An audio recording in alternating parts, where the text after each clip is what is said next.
Hello friends, जय हिंद, जय भारत।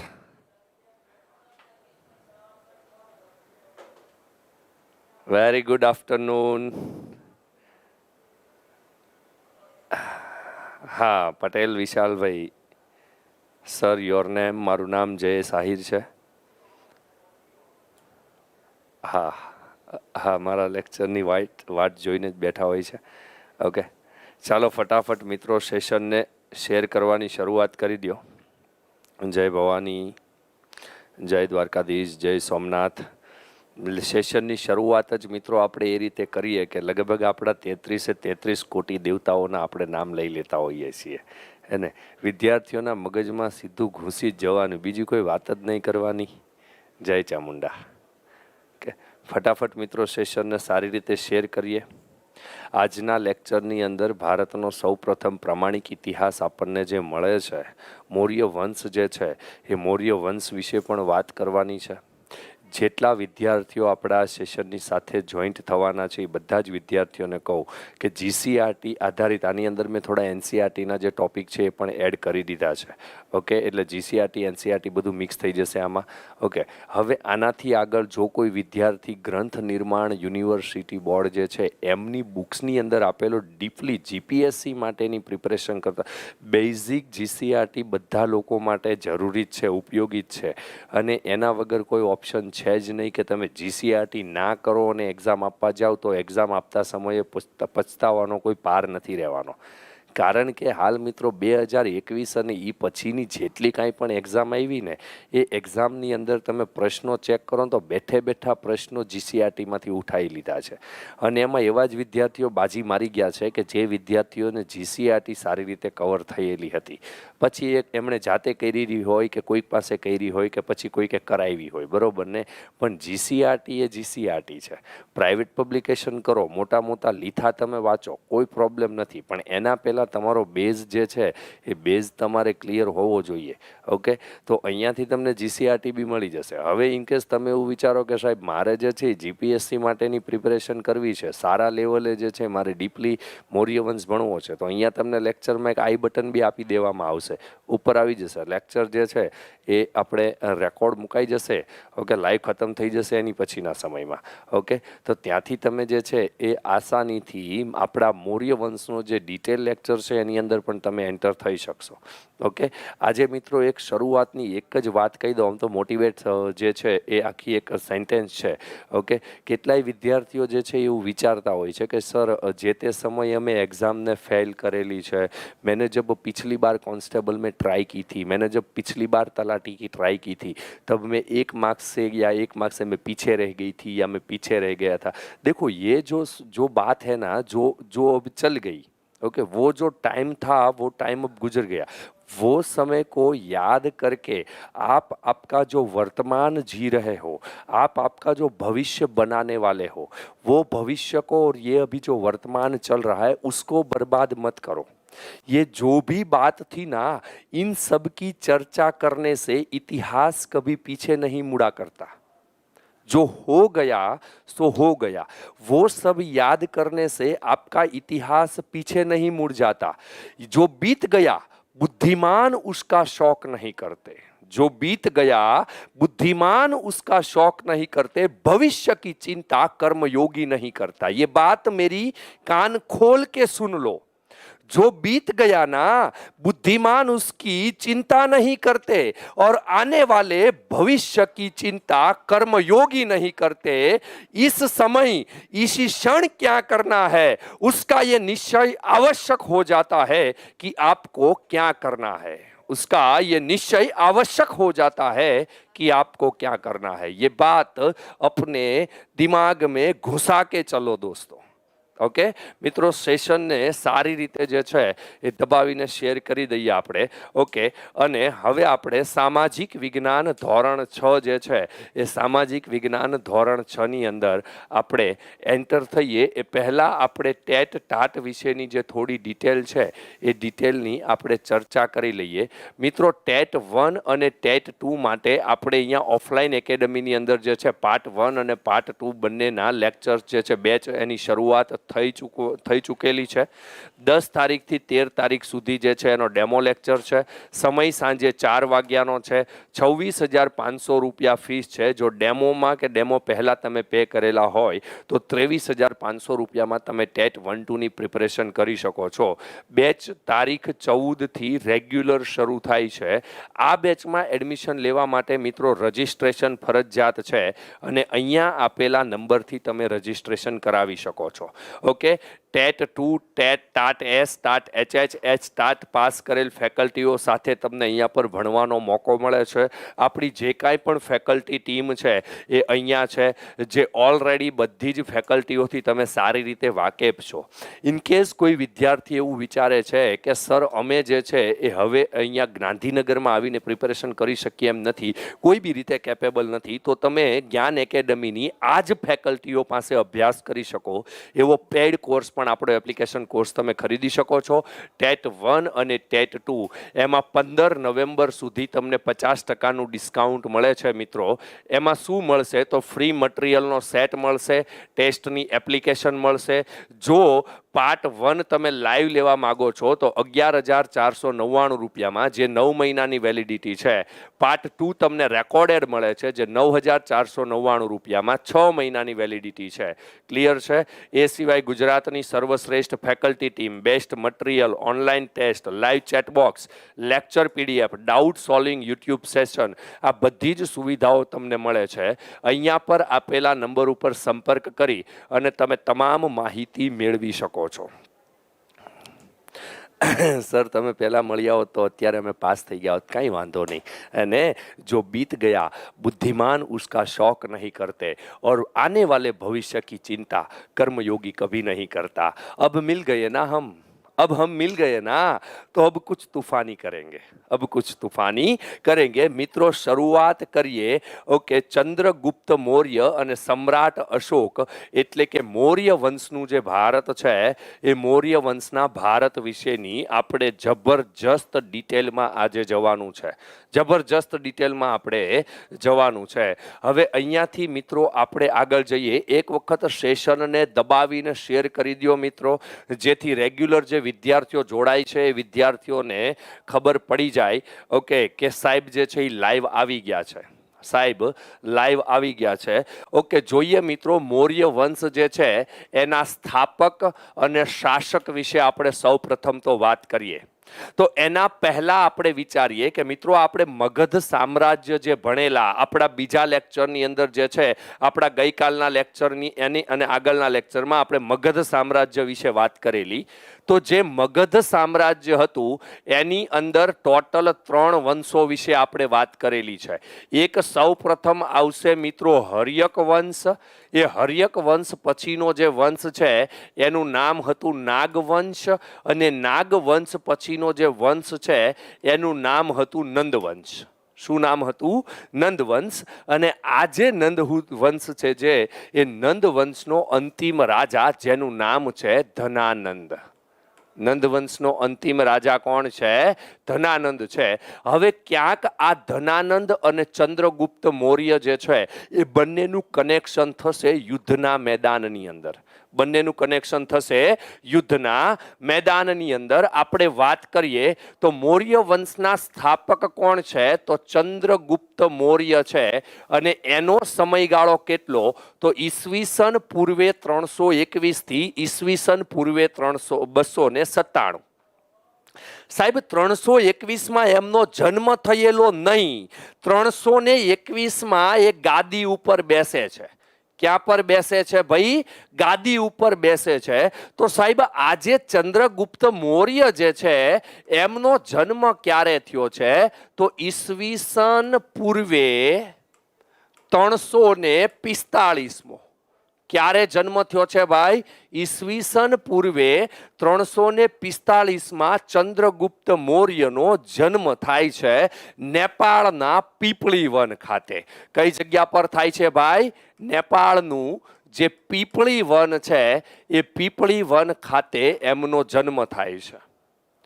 તો આ નેપાળના પીપળી વનમાં જન્મેલો એક સામાન્ય પરિવારનું જે બાળક છે એ સામાન્ય પરિવારના બાળકને ત્યાંથી ઉઠાવી અને સમગ્ર આર્યાવ્રતનો આવો મહાન સમ્રાટ જે છે એ સમગ્ર વિશ્વની સામે મૂકી દીધો. તો આવી આને ખતરની ગજબ જે ટ્રેનિંગ છે એ ટ્રેનિંગ આપનાર વ્યક્તિ કોણ છે? ઓકે, તો એને તાલીમ આપનાર વ્યક્તિ છે વિષ્ણુગુપ્ત. કોણ છે ભાઈ? વિષ્ણુગુપ્ત. આ વિષ્ણુગુપ્તનું બીજું નામ છે ચાણક્ય, કારણ કે એના પિતા જે છે એના પિતાનું નામ છે મહાઋષિ ચણક. કોણ છે? એ ચણક ઋષિનું સંતાન હોવાને કારણે એને ચાણક્ય તરીકે ઓળખવામાં આવે છે. એનું એક નામ કૌટિલ્ય પણ છે. તમને એક્ઝામની અંદર જે છે એ એક્ઝામની અંદર એવું પૂછાય કે આને કૌટિલ્ય તરીકે કેમ ઓળખવામાં આવે છે. ઓકે, તો એ વસ્તુનું ધ્યાન રાખજો કે આ જે ચાણક્ય છે ને એનું ગોત્ર કૌટિલ્ય ગોત્ર છે. કયું ગોત્ર છે ભાઈ? એનું કૌટિલ્ય ગોત્ર છે. જનરલી આપણા સનાતન ધર્મની અંદર બધા જ લોકોના અલગ અલગ ગોત્ર હોય છે. જેમ કે મને ખબર છે મારું ગોત્ર અત્રી ગોત્ર છે. કયું છે? મહર્ષિ અત્રી જે છે એ મહર્ષિ અત્રી લગભગ સમગ્ર યદુવંશનું ગોત્ર છે. બરોબર ને? તો આ જે ચાણક્ય જે છે એને બીજું નામ કૌટિલ્ય તરીકે પણ ઓળખવામાં આવે, કારણ કે એ કયા ગોત્રમાંથી હતા? એ કૌટિલ્ય ગોત્રના બ્રાહ્મણ હતા. અને ઈસવીસન પૂર્વે 321માં નંદ વંશના અંતિમ સમ્રાટ ધનાનંદને યુદ્ધમાં હરાવીને મગધ સામ્રાજ્યની ગાદી સંભાળેલી. એક સમયે ધનાનંદ જ્યારે સમગ્ર આર્યાવ્રત ઉપર શાસન કરે છે એ સમયગાળામાં આ ચાણક્ય જે છે, આ વિષ્ણુગુપ્ત જે છે, આ કૌટિલ્ય જે છે એ કૌટિલ્યનું અપમાન કરે છે ધનાનંદ. સત્તાના મદમોહમાં છકેલો ધનાનંદ જ્યારે એક પવિત્ર બ્રાહ્મણનું અપમાન કરે છે અને ત્યારે ચાણક્ય જે વિષ્ણુગુપ્ત છે એ વિષ્ણુગુપ્ત પોતાની જે શિખા છે એ પોતાની શિખાને ખોલી નાખે છે અને ભરા રાજ દરબારની અંદર ધનાનંદને કહે છે કે હે અધર્મી ધનાનંદ, હે અન્યાયી ધનાનંદ, જ્યાં સુધી તારા નંદ વંશનો સંપૂર્ણ નાશ ન કરું ત્યાં સુધી આ ચાણક્ય, આ કૌટિલ્ય, આ વિષ્ણુગુપ્ત ક્યારેય પોતાની શિખાને બાંધશે નહીં. અને પછી ધનાનંદના દરબારમાંથી નીકળી જાય છે આ વિષ્ણુગુપ્તે કોઈ એવા યુવકની શોધ કરીશ કે જે અન્યાયી ધનાનંદના સામ્રાજ્યનો ધરમૂળમાંથી નાશ કરે. અને પછી આ ચાણક્ય ફરતા ફરતા ક્યાં પહોંચે છે? પીપળી વનમાં પહોંચે છે. ક્યાં પહોંચે છે ભાઈ? પીપળી વનમાં પહોંચે છે. અને પીપળી વનમાં એક બાળક જે છે એ રમત રમતા આ ચાણક્ય એનું હીર પારખી લે છે. આ બાળકના શરીરમાં જે તેજ છે, બાળકના હાથની જે તાકાત છે એ તાકાત પારખી લે છે અને પછી એ બાળકને ટ્રેનિંગ આપે છે. મિત્રો, તમને એવું પૂછે કે આ કૌટિલ્ય એ ચંદ્રગુપ્ત મૌર્યને ક્યાં લઈ જઈને ટ્રેનિંગ આપે છે, તો એટલી વસ્તુ યાદ રાખજો, તક્ષશિલા વિદ્યાપીઠમાં ટ્રેનિંગ આપવા લઈ જાય છે. ક્યાં ટ્રેનિંગ આપવા માટે લઈ જાય છે ભાઈ? તક્ષશિલા વિદ્યાપીઠ જે છે એ તક્ષશિલા વિદ્યાપીઠની અંદર એ બાળકને ટ્રેનિંગ આપવા માટે લઈ જાય છે આ ચાણક્ય. ક્લિયર છે? અને આખરે ટ્રેનિંગ આપે છે અને ઈસવીસન પૂર્વે 321માં એ ચંદ્રગુપ્ત મૌર્યને કોની સામે યુદ્ધમાં ઉતારે છે? ધનાનંદની સામે યુદ્ધમાં ઉતારે છે. પણ તમને એવું એક્ઝામની અંદર પૂછે, કે આ યુદ્ધમાં ચંદ્રગુપ્ત મૌર્યને મદદ કરનાર રાજવી કોણ હતો? તો યાદ રાખજો મિત્રો, એક કાશ્મીરના રાજા છે અને જેનું નામ છે પર્વતક. કાશ્મીરના રાજા છે, કાશ્મીરના રાજાનું નામ છે પર્વતક. આ પર્વતક જે છે એ પર્વતક મદદ કરે છે ચંદ્રગુપ્ત મૌર્યને અને આ પર્વતકની મદદથી ધનાનંદને યુદ્ધમાં હરાવે છે. ધનાનંદને યુદ્ધમાં હરાવે છે, બરોબર ને? અને આ એ જ ચાણક્ય જેના દ્વારા લખાયેલ અર્થશાસ્ત્રનો ગ્રંથ વિશ્વ પ્રસિદ્ધ છે, જેના દ્વારા લખાયેલ અર્થશાસ્ત્રનો ગ્રંથ વિશ્વ પ્રસિદ્ધ છે. કેટલાક વિદ્યાર્થીઓ કોમેન્ટ કરે છે કે વિડિયાને ઉપર સુધી પહોંચાડી દો.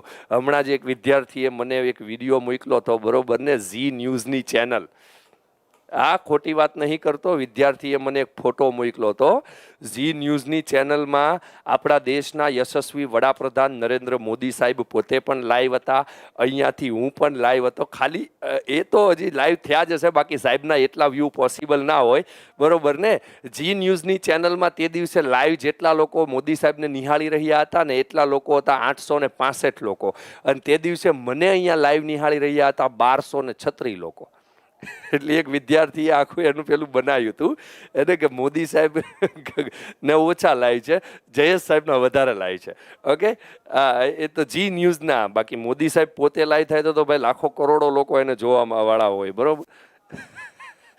ઓકે, અહીંયાથી મિત્રો આપણે આગળ જઈએ તો ગ્રીક રાજા સેલ્યુકસ નિકેટરને હરાવીને ચંદ્રગુપ્ત મૌર્યએ 4 પ્રદેશો જે છે એ જીતી લીધેલા.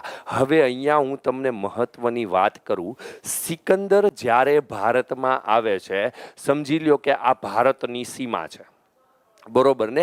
અહીંયા પર શાસન જે છે એ નંદ વંશનું શાસન છે. અહીંયા જે છે એ સિકંદર જ્યારે ભારતમાં આવ્યો, સિકંદર પછી ભારતને છોડી અને જતું રહેવાનું વિચારે છે, એટલે સિકંદર પોતાના એક સેનાપતિને બોલાવે છે. એ સેનાપતિનું નામ છે સેલ્યુકસ નિકેટર. શું નામ છે? સેલ્યુકસ નિકેટર. એ સેલ્યુકસ નિકેટરને બોલાવે છે કે એ ભૂરા ઓય આઈ, કારણ કે યવન લોકો હતા ને, ધોળિયા ધોળિયા ગોરિયા ગોરિયા લોકો હતા. એ કે એ ભૂરા ઓય આઈ. સેલ્યુકસ નિકેટર ગયો એટલે સિકંદર જે છે એ સેલ્યુકસ નિકેટરને કહે છે कि अब मैं सोच रहा हूँ कि हमारे पास यहाँ जितना भी एरिया अभी पड़ा है, वो तो इंग्लिश बोलता था ना, हाँ, हमारे पास અહીંયા જેટલો પણ એરિયો છે એ બધો જ એરિયો હું હવે તને સોંપી દેવા માંગુ છું. है महाराज, क्या बात कर रहे हो आप? यस, मैं अब चाह रहा हूँ कि ये सब कुछ अब तू संभाले और मैं यहाँ से निकलने वाला हूँ, क्योंकि मुझे मेरा जो गांव है, मेरा जो देश है, वो अब याद आ रहा है, मुझे उसकी याद सता रही है. અને આ સિકંદર પોતાનો જે સેલ્યુકસ નિકેટર નામનો જે સેનાપતિ છે, એ સેલ્યુકસ નિકેટર નામના સેનાપતિને આ બધો જ વિસ્તાર આપી અને અહીંયાથી નીકળી જાય છે. અહીંયાથી નીકળી જાય છે. એ જ સમયમાં નંદવંશનો નાશ થઈ જાય. ચંદ્રગુપ્ત મૌર્ય જે છે એ હવે મૌર્ય સામ્રાજ્યને ડેવલપ કરે છે. અને આ નિકેટરને શું લાગે છે કે અહીંયા પર જે મૌર્ય વંશની શરૂઆત થઈ છે, આ મૌર્ય વંશના રાજવીને, એટલે કોણ રાજવી છે? તો ચંદ્રગુપ્ત મૌર્ય છે. કોણ છે? ચંદ્રગુપ્ત મૌર્ય. આ ચંદ્રગુપ્ત મૌર્યને જો યુદ્ધમાં હરાવી દેવામાં આવે ને તો આ બધો વિસ્તાર પણ મારો, અને આ આર્યાવ્રતનો એટલે કે ભારતનો વિસ્તાર પણ જે છે એ ભારતનો વિસ્તાર પણ મારો થઈ જાય. આવું સમજી અને આ સેલ્યુકસ નિકેટર કોના ઉપર એટેક કરે છે? ચંદ્રગુપ્ત મૌર્ય ઉપર એટેક કરે છે. વર્ષ યાદ રાખજો મિત્રો, ઈસવીસન પૂર્વે 305. ક્યારે આક્રમણ કરે છે? ઈસવીસન પૂર્વે 305 આક્રમણ કરે છે. અને સેલ્યુકસ નિકેટરને બોસ્યેથી પકડીને ચંદ્રગુપ્ત 4 લાફા મારે છે. મારા બેટા, ઈ કે તારે મારી યારે બાંધવું છે? સેલ્યુકસ નિકેટર કે બાપू एक्चुअली મારી ભૂલ થઈ ગઈ, मैं यहाँ युद्ध करने को नहीं आया हूँ, मुझे किसी ने भेजा गया है, મને સડાવ્યો છે બાપू કોઈ કે.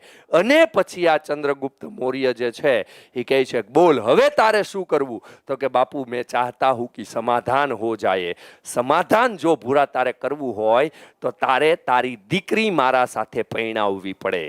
કે હા બાપુ, એ વાત બરોબર, મારી દીકરી જવાન છે, બરોબર ને?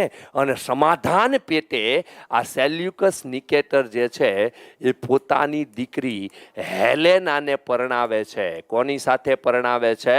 તો ચંદ્રગુપ્ત મૌર્ય સાથે અને બીજું ઘણું બધું ગિફ્ટમાં મેળવે છે, બીજું ઘણું બધું ગિફ્ટમાં મેળવે છે. ક્લિયર છે ને? આ 4 પ્રદેશ જે છે એ 4 પ્રદેશ પણ સેલ્યુકસ નિકેટર કોને સોંપી દે છે ભાઈ?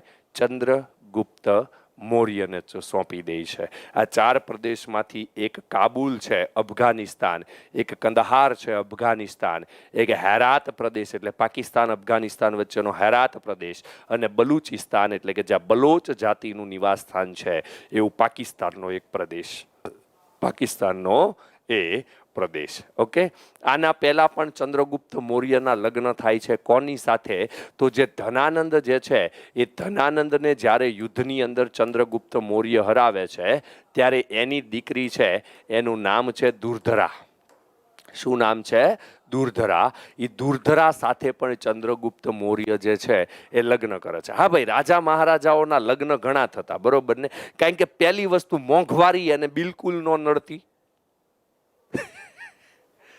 મોંઘવારી એને નડતી નહીં, બરોબર ને? એટલે આવું થતું. ઓકે, અને અહીંયાથી મિત્રો આપણે આગળ જઈએ તો આ જે સેલ્યુકસ નિકેટર છે એ સેલ્યુકસ નિકેટર પોતાનો એક રાજદૂત ચંદ્રગુપ્ત મૌર્યના દરબારમાં મોકલે છે. સેલ્યુકસ નિકેટર પોતાનો એક રાજદૂત, જે રાજદૂતનું નામ છે મેગેસ્થનીજ, એ મેગેસ્થનીજને ચંદ્રગુપ્ત મૌર્યના દરબારમાં મોકલે છે. ચમ? કારણ કે હવે સેલ્યુકસ નિકેટરનું રાજ્ય અને ચંદ્રગુપ્ત મૌર્યનું રાજ્ય બંને સંબંધી બન્યા ને, તો એકાબીજા રાજ્ય વચ્ચે જો આર્થિક વ્યવહાર થાય, જો સામાજિક વ્યવહાર થાય, જો ધાર્મિક વ્યવહાર થાય, જો વ્યાપારિક આપલે થાય, તો બંને રાજ્યનું ડેવલપમેન્ટ ખૂબ જ સારી રીતે થઈ શકે. એટલા માટે એક રાજદૂતને મોકલેલો, અને રાજદૂતનું નામ છે મેગેસ્થનીજ. શું નામ છે? મેગેસ્થનીજ. ઓકે, આ ચંદ્રગુપ્તની બહાદુરીથી પ્રભાવિત થઈ સેલ્યુકસે પોતાની દીકરી જે છે એ હેલેના બેનને ચંદ્રગુપ્ત સાથે પરણાવી, અને આ મેગેસ્થનીજ જે છે એનું એક પુસ્તક છે, જે પુસ્તકનું નામ છે ઇન્ડિકા. પુસ્તકનું નામ શું છે? ઇન્ડિકા. આ ઇન્ડિકા જે છે ને ભાઈ, એ ઇન્ડિકાની અંદર ભારતીય સમાજને 7 ભાગની અંદર વિભાજિત કરેલો છે. તમને એક્ઝામની અંદર પૂછે કે ઇન્ડિકામાં કેટલા ભાગની અંદર ભારતીય સમાજને વિભાજિત કરેલો છે, તો 7 ભાગ. યાદ રાખજો, ઇન્ડિકાના 7 ભાગ નથી. ઇન્ડિકાની અંદર ભારતીય સમાજને 7 ભાગમાં વિભાજિત કરેલો છે ભાઈ.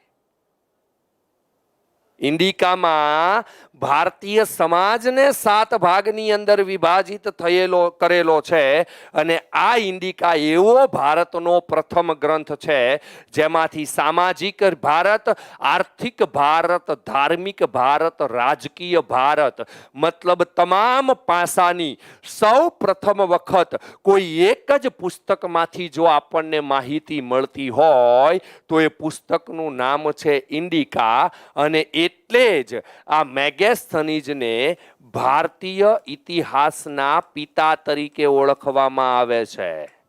તમને એક્ઝામમાં એવું પૂછે કે who was the father of Indian history, એટલે કે ભારતીય ઇતિહાસના પિતા તરીકે કોને ઓળખવામાં આવે છે, ત્યારે આપણો જવાબ આવશે મેગેસ્થનીઝ. અને એનું રીઝન શું છે?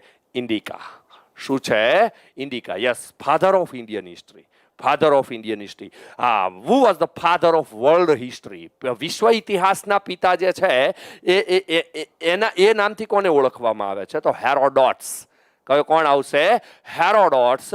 હેરોડોટ્સને શા માટે? કારણ કે હેરોડોટ્સનું પણ એક પુસ્તક હતું જેનું નામ છે હિસ્ટોરિકા. કયું નામ છે? હિસ્ટોરિકા જે છે.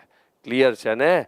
Jignesh Jadav, thank you. તમારા પપ્પાને નમસ્કાર કહેજો. ઓકે, આ પુસ્તકમાંથી પાટનગર અને તેના વહીવટ વિશેની અગત્યની અને આધારભૂત જાણકારીઓ જે છે એ આધારભૂત જાણકારીઓ આપણને પ્રાપ્ત થાય છે. મિત્રો, અત્યારે 1.2K જેટલા વિદ્યાર્થીઓ, 1200 જેટલા વિદ્યાર્થીઓ લાઈવ છે, પણ 750 જેટલી લાઈક બતાવે છે.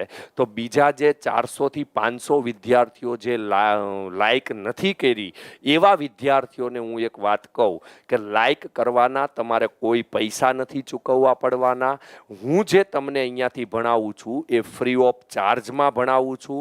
આનું કોઈ પેમેન્ટ નથી લેતો હું કે નથી લેતી જ્ઞાન એકેડમી. તો એક અંગૂઠાને 1 સેકન્ડના 6 ભાગ જેટલી તસ્દી આપવામાં તમારો કોઈ સમય બરબાદ નથી થવાનો.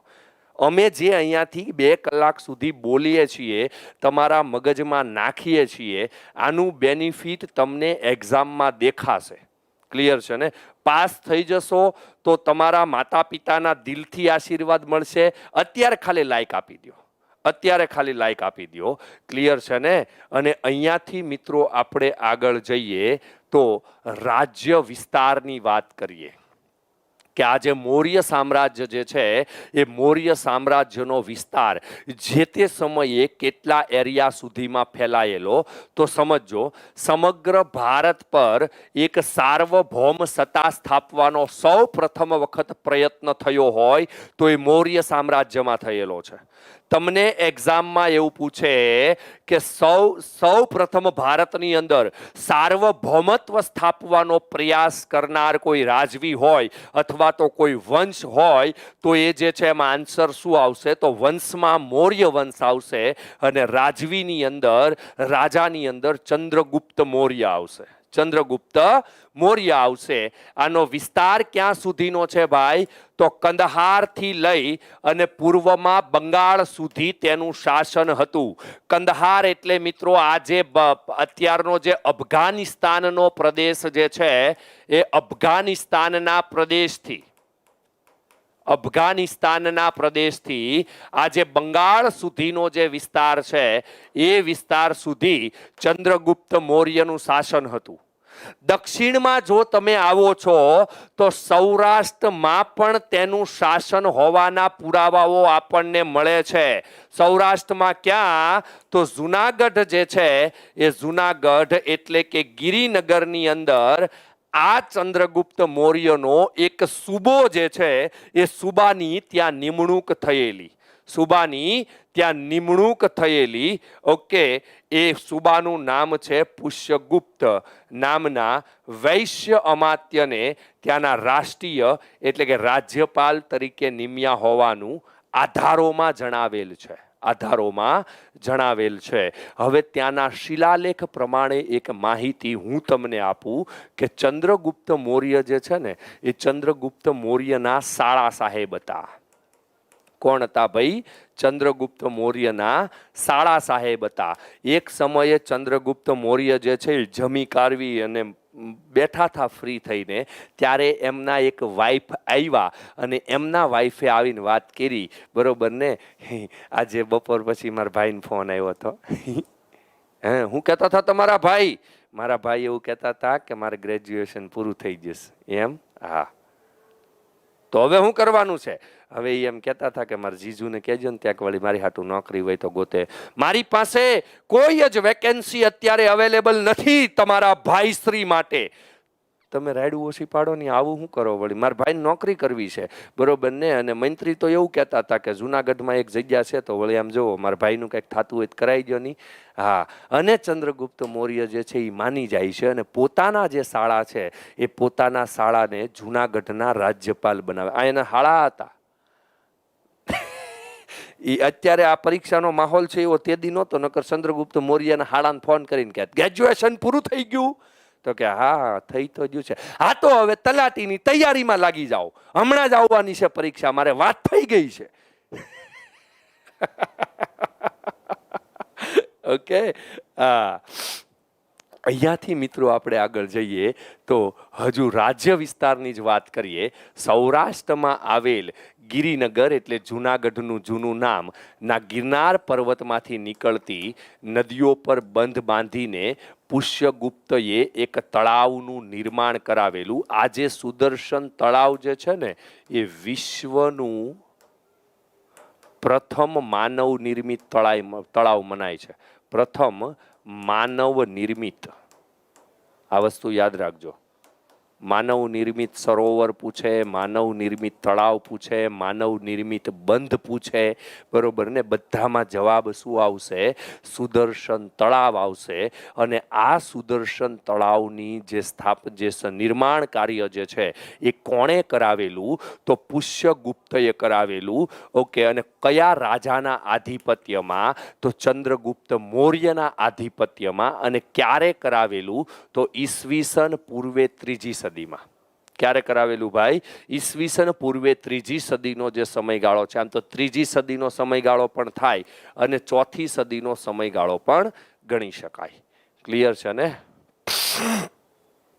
ભાવિન પટેલ સર જોડે જ્ઞાનમાં ગાંધીનગરમાં સ્ટડી કરવાની મજા આવે છે. જોરદાર. અચ્છા, તમે સ્ટુડન્ટ હશો મારા ક્લાસની અંદર. ઓકે.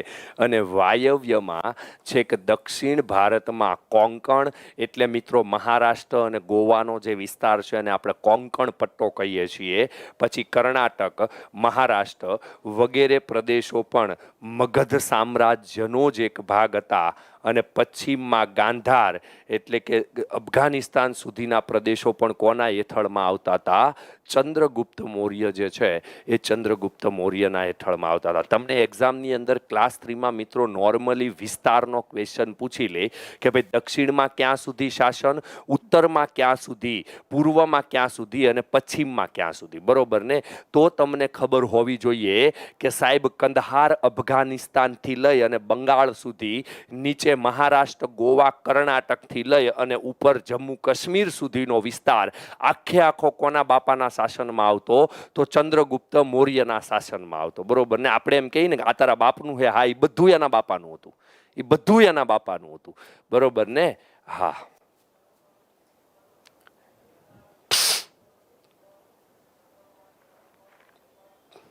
એનાથી આગળ જઈએ તો શબ્દ વિશે સમજૂતી મેળવીએ. એલચી એટલે શું થાય ભાઈ? રાજદૂત થાય છે. શું થાય છે? રાજદૂત થાય છે. અત્યારે મિત્રો તમને બધાને ખબર હશે કે આપણે ક્યારેક અત્યારે સમજી લ્યો કે યુક્રેન અને રશિયા વચ્ચે યુદ્ધ ચાલતું હોય છે. તો આવા સમયગાળા દરમિયાન યુક્રેનની અંદર જે ભારતના લોકો જે છે એ ભારતના લોકો ની સિચ્યુએશન કેવી છે એનો તાગ મેળવવા માટે હંમેશા ભારત કોના સંપર્કમાં રહેતું હોય છે?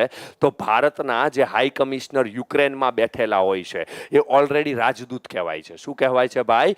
રાજદૂત કહેવાય છે. જે ભારત તરફથી યુક્રેનમાં હોય છે. ભારત અને યુક્રેનના સંબંધો હંમેશા જાળવવાની કોશિશ કરે છે. આના અંતિમ સમયની વાત કરીએ તો ચંદ્રગુપ્તે તેના જીવનનો અંતિમ સમય જૈન મુનિ ભદ્રબાહુ સાથે, આ વસ્તુ યાદ રાખજો, જૈન મુનિ ભદ્રબાહુ સાથે મૈસૂર એટલે કે હાલ કર્ણાટકના શ્રવણ બેલગોડા ખાતે વિતાવ્યો હતો. હવે વિદ્યાર્થીઓ તમે મને જવાબ આપો કે આ શ્રવણ બેલગોડાની અંદર એક ભગવાનની મૂર્તિ છે. આ શ્રવણ બેલગોડા જે છે એ બેલગોડાની અંદર એક ભગવાનની મૂર્તિ છે. આ કયા ભગવાનની મૂર્તિ ત્યાં આવેલી છે? મને જે વિદ્યાર્થીઓને આવડતું હોય, ઓકે, વિદ્યાર્થીઓ મને જવાબ આપી શકે. શ્રવણ બેલગોડા કર્ણાટકનો જે વિસ્તાર છે ત્યાં કયા ભગવાનની મૂર્તિ છે? Very good Nitinbhai. ભગવાન બાહુબલીની જે મૂર્તિ છે એ ભગવાન બાહુબલીની મૂર્તિ શ્રવણ બેલગોડા સાથે છે. સાહેબ આ બાહુબલી પેલા મૂવીમાં બતાવતા હતા એ નહીં. આ જૈન ધર્મના ભગવાન છે ભગવાન બાહુબલી. અને કયા વર્ષ દરમિયાન ચંદ્રગુપ્ત મૌર્ય જે છે એ મૃત્યુ પામેલા છે? ઘણા બધા વિદ્યાર્થીઓને અહીંયા કન્ફ્યુઝન હોય કે સાહેબ XYZ પબ્લિકેશનની અંદર ઈસવીસન પૂર્વે 298 લખેલું છે. જીસીઆરટી એવું કહે છે કે ઈસવીસન પૂર્વે 297માં ચંદ્રગુપ્ત મૌર્ય જે છે એ મૃત્યુ પામેલા અને એમનો શાસનકાળ જે છે એ 24 વર્ષનો હતો અને એમણે અંતિમ સમયમાં કયો ધર્મ અપનાવેલો? જૈન ધર્મ. એક વસ્તુ સાંભળજો, એ હું તમને અહીંયા કહી દઉં ભાઈ, અહીંયા કહી દઉં. અંતિમ સમયમાં એમણે જૈન ધર્મ અપનાવેલો, એમનું શાસન 24 વર્ષ સુધી રહેલું અને ઈસવીસન પૂર્વે 297માં મૃત્યુ પામેલા. આ ત્રણ બાબત વિશેની માહિતીઓ આપણને ક્યાંથી મળે છે? આવો ક્વેશ્ચન જો એક્ઝામની અંદર આવે, ત્યાં ઓપ્શનમાં જીસીઆરટી ન હોય, ત્યાં કોઈક પ્રાચીન ગ્રંથ આવે ઓપ્શનમાં. શું આવે? પ્રાચીન ગ્રંથ આવે. યાદ રાખજો, જૈન પુરાણમાંથી આપણને આ માહિતી મળે છે. જૈન ધર્મના જે પુરાણો છે ને, એ જૈન ધર્મના પુરાણોમાંથી આપણને આ માહિતી મળે છે કે બાપુ 24 વર્ષ સુધી શાસન કરેલું, બાપુ 297માં મૃત્યુ પામેલા અને બાપુએ જૈન ધર્મ અપનાવેલો. આવું માહિતી આપણને જૈન પુરાણોમાંથી મળે છે. એટલે આ તટસ્થ માહિતી છે અને 100% સત્ય છે અને 100% સ્વીકારવા યોગ્ય માહિતી છે. આ ક્વેશ્ચન એક્ઝામની અંદર બની શકે મિત્રો, બની શકે એક્ઝામની અંદર આ ક્વેશ્ચન. ક્લિયર છે ને? આ જૈન પુરાણોમાંથી આ માહિતી મળે છે. અને આગળ જો આપણે જઈએ તો જ્ઞાન એકેડમી દ્વારા મિત્રો તલાટી અને જુનિયર ક્લાર્કની નવી સ્પેશિયલ બેચની શરૂઆત થઈ છે. ડેમો શરૂ છે 10 થી 13 તારીખ સુધી. સમય સવારે 8 વાગ્યે છે. 14 તારીખથી રેગ્યુલર બેચની શરૂઆત થઈ જશે. જીકે 50 માર્ક્સનું, ગુજરાતી વ્યાકરણ 20 માર્ક્સ, અંગ્રેજી વ્યાકરણ 20 માર્ક્સ, ગણિત 10 માર્ક્સ, આમ કુલ 100 માર્ક્સની સંપૂર્ણ તૈયારી કરાવવામાં આવશે. શ્રેષ્ઠ ફેકલ્ટી, શ્રેષ્ઠ મટીરિયલ, શ્રેષ્ઠ વાતાવરણની સાથે સાથે અઠવાડિયે 100 માર્ક્સની ટેસ્ટ, રોજ 50 માર્ક્સની ટેસ્ટ, જ્ઞાન પબ્લિકેશનનો પુસ્તક સેટ મળશે, 43 પેપરનું બુક સેટ મળશે, માઇન્ડ મેપ ફ્રી મળશે, ડેઇલી રીડિંગ શેડ્યુલ પણ તમને અહીંયાથી આપવામાં આવશે. આ બેચમાં એડમિશન લેવા માટે અહીંયા આપેલા નંબર ઉપર સંપર્ક કરી શકો છો. કોઈક વિદ્યાર્થી રૂબરૂ આવીને ન ભણી શકતા હોય તો આ જ ફેકલ્ટીઓ પાસે તમે લાઈવ લેક્ચરમાં પણ ભણી શકો છો. ઓકે, એના માટેની આપણી બેચ છે તલાટી જુનિયર ક્લાર્ક સિલેક્શન બેચ. 60 દિવસની અંદર જે છે એ વિદ્યાર્થીઓને તલાટી અને જુનિયર ક્લાર્ક પાસ કરી શકાય એવો ઇઝી અને સારો કન્ટેન વાળું જે આપણું વર્ક છે એ વર્ક અહીંયાથી આપવામાં આવશે 60 દિવસમાં. ફીસ છે મિત્રો 12,999, પણ 50% ડિસ્કાઉન્ટ સાથે 6,499 રૂપિયા છે. ડેઇલી 5 કલાક સુધી કન્ટિન્યુ તમને ભણાવવામાં આવશે. એક લેક્ચર સવારે 8 વાગ્યે રહેશે, એક લેક્ચર સાંજે 6:30 વાગ્યે રહેશે. 15 નવેમ્બર સુધી જ આ સ્કીમ છે 50% વાળી. વેલિડિટી કેટલાની આવશે? તો 6 મહિનાની. જોડે શું મળવા પાત્ર? રોજ 5 કલાકના lecture, free record lecture, free book સેટમાં 4 જેટલી બુક આપવામાં આવશે, 10 મોક ટેસ્ટ, 43 પેપર સેટની બુક, 60 ડેઇલી ટેસ્ટ, 12 જેટલા માઇન્ડ મેપ તમને મળશે. આ બેચમાં એડમિશન લેવા માટે અહીંયા આપેલા નંબર ઉપર તમે સંપર્ક કરી શકો છો. ઓકે, હવે અહીંયાથી મિત્રો આપણે આગળ જઈએ તો મૌર્ય વંશની જાણકારી મેળવવાના જે સ્ત્રોત છે એ સ્ત્રોત વિશે વાત કરીએ. 2021ના વર્ષની અંદર કોઈ એક એક્ઝામમાં આ ક્વેશ્ચન આવી ચૂકેલો અને વિદ્યાર્થીઓ ક્યાં માર ખાઈ ગયેલા ને એ પણ હું તમને કહું છું. વિદ્યાર્થીઓ ક્યાં માર ખાઈ ચૂકેલા એ પણ હું તમને વાત કરી દઈશ. જો સૌ પ્રથમ તો અર્થશાસ્ત્ર ગ્રંથની રચના જે છે એ ચાણક્યએ કરેલી, મતલબ વિષ્ણુગુપ્તએ કરેલી. હવે કોના સમયમાં કરેલી? તો એ વ્યક્તિ ચંદ્રગુપ્ત મૌર્યના જ સમયમાં મોજૂદ હતા, એના જ દરબારમાં મોજૂદ હતા, બરોબર ને? તો એમાંથી તો આપણને મૌર્ય વંશની માહિતી મળે તો સ્વાભાવિક છે ભાઈ, સ્વાભાવિક છે ને. મારા જોડે રહેવા વાળો વ્યક્તિ કોઈ પણ કામ કરતો હોય તો એ કામની અંદર હું ભાગીદાર હોઉં, આ સ્વાભાવિક વસ્તુ છે, આ સ્વાભાવિક વસ્તુ છે. ઓકે, પછી ઇન્ડિકા, જેની રચના કોણે કરી? તો મેગેસ્થની છે. એ પણ કોના સમયમાં? તો ચંદ્રગુપ્ત મૌર્યના સમયમાં. તો એમાં પણ મૌર્ય વંશની માહિતી હોય એ સ્વાભાવિક વસ્તુ છે. ઓકે, પછી છે દીપવંશ અને મહાવંશ. આ બંને સિલોન એટલે કે શ્રીલંકાના ધર્મગ્રંથો છે. શ્રીલંકા દેશના બૌદ્ધ ધર્મના ગ્રંથો છે તો ત્યાં પર કોના સમયમાં બૌદ્ધ ધર્મનો ફેલાવો થયેલો? તો સમ્રાટ અશોકના સમયમાં. તો સમ્રાટ અશોક પણ મૌર્ય વંશમાંથી જ બિલોંગ કરતા હતા, તો એમાં પણ મૌર્ય વંશની માહિતી હોઈ શકે. અને એક મિત્રો અગત્યના કવિ, અહીંયા લોકો માર ખાઈ ગયા હતા. મહાકવિ કાલિદાસની એક કૃતિ આપી દીધી હતી અને લોકોએ કહી દીધું હતું કે હા હા સાહેબ એમાંય મળતી હોઈ શકે. બરોબર ને ભાઈ? મહાકવિ કાલિદાસ જે છે ને એ ગુપ્ત સમયગાળામાં હતા. ક્યારે હતા? ગુપ્ત સમયગાળામાં. મૌર્ય સમયગાળો અને ગુપ્ત સમયગાળાની વચ્ચેનું ડિસ્ટન્સ 250 થી 300 વર્ષનું છે. કેટલા વર્ષનું છે? 250 થી 300 વર્ષનું ડિસ્ટન્સ છે. એટલે મહાકવિ કાલિદાસ ક્યારેય પોસિબલ ન થાય. અહીંયા એક નાટક છે જેનું નામ છે મુદ્રા રાક્ષસ અને એના લેખક કોણ છે? કવિ વિશાખા દત્ત છે. કોણ છે? કવિ વિશાખા દત્ત છે. ઓકે, આ 4 જે રચનાઓ છે એમાંથી આપણને માહિતી મળે છે, આ કૃતિઓ છે. હવે ધર્મગ્રંથોની જો વાત કરીએ તો જૈન ધર્મગ્રંથોમાંથી માહિતી મળે છે, બૌદ્ધ ધર્મગ્રંથોમાંથી માહિતી મળે છે અને આપણા હિન્દુ ધર્મગ્રંથોના પુરાણોમાંથી પણ આપણને મૌર્ય વંશની માહિતી મળે. એમાંનું ફેમસ પુરાણ એટલે કે વિષ્ણુ પુરાણ. કયું પુરાણ છે ભાઈ? વિષ્ણુ પુરાણમાંથી આપણને મૌર્ય વંશ વિશેની માહિતી મળે છે. મૌર્ય વંશ વિશેની માહિતી મળે છે.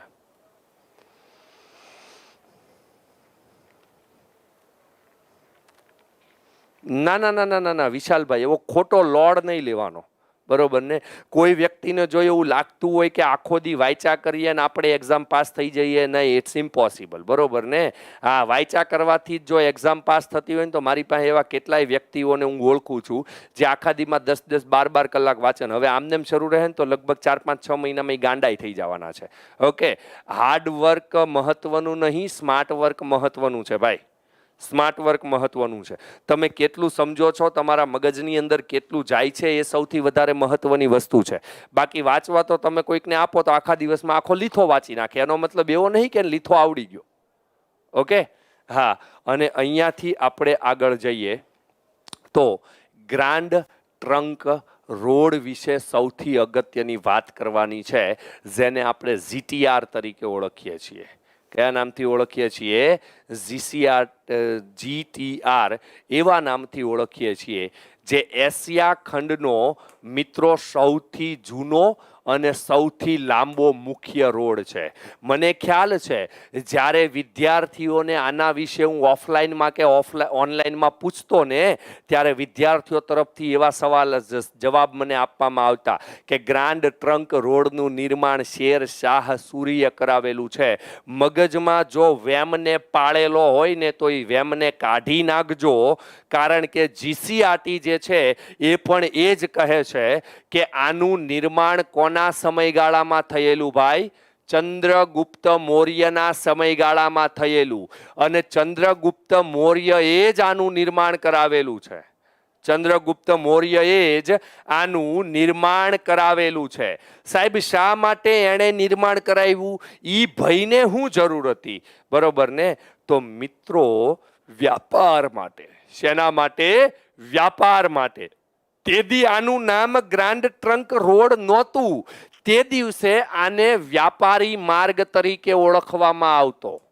કયા નામથી ઓળખવામાં આવતો? વ્યાપારી માર્ગ તરીકે ઓળખવામાં આવતો. અને સાહેબ, તો આ ક્યાં સુધી જતો? તો તે તામ્રલિપ્તિ થઈને તક્ષશિલા અને તક્ષશિલાથી મધ્ય એશિયાને જોડતો હતો. મતલબ કે યુરોપિયન કન્ટ્રીઝ સુધી જતો. એકચ્યુઅલી તામ્રલિપ્ત ક્યાં આવ્યું? તામ્રલિપ્ત એ પ્રાચીન ભારતનું બહુ અગત્યનું બંદર છે. જેમ પશ્ચિમ કિનારા ઉપરનું અગત્યના બંદરોમાં ભરૂચ એટલે કે ભૃગુ કચ્છ જેમ છે, એમ તામ્રલિપ્ત એ ભારતના પૂર્વ કિનારાનું સૌથી અગત્યનું બંદર છે. અને પશ્ચિમ બંગાળનો વિસ્તાર, કયા રાજ્યનો વિસ્તાર ભાઈ? પશ્ચિમ બંગાળનો વિસ્તાર. તો અહીંયા એ જે છે આ ભારત આપણે સમજીએ તો આ વિસ્તારમાંથી શરૂ થયેલો ગ્રાન્ડ ટ્રંક રોડ જે છે એ આવી રીતના ક્યાં સુધી જતો ભાઈ? મધ્ય એશિયાના દેશો સુધી. ક્યાં સુધી જતો? મધ્ય એશિયા જે છે એ મધ્ય એશિયાના દેશો સુધી જતો. અને એનું પુનઃ નિર્માણ જે છે એ કોણે કરાવ્યું? કારણ કે મૌર્ય વંશના સમયગાળા પછી એ રોડ જે છે એ ધીરે ધીરે ધીરે ધીરે નાશપ્રાય થવા લાગ્યો. એનું પાછું રીડેવલપમેન્ટ કોણે કરાવેલું? તો શેર શાહ સૂરીએ પોતાના શાસનકાળમાં આ રોડનું પુનઃ નિર્માણ કરાવ્યું હતું. શું કરાવેલું ભાઈ? પુનઃ નિર્માણ કરાવેલું. અને એનું નામ આપેલું સડક એ આઝમ. શેરશાહ સૂરીએ શું નામ આપેલું ગ્રાન્ડ ટ્રંક રોડનું?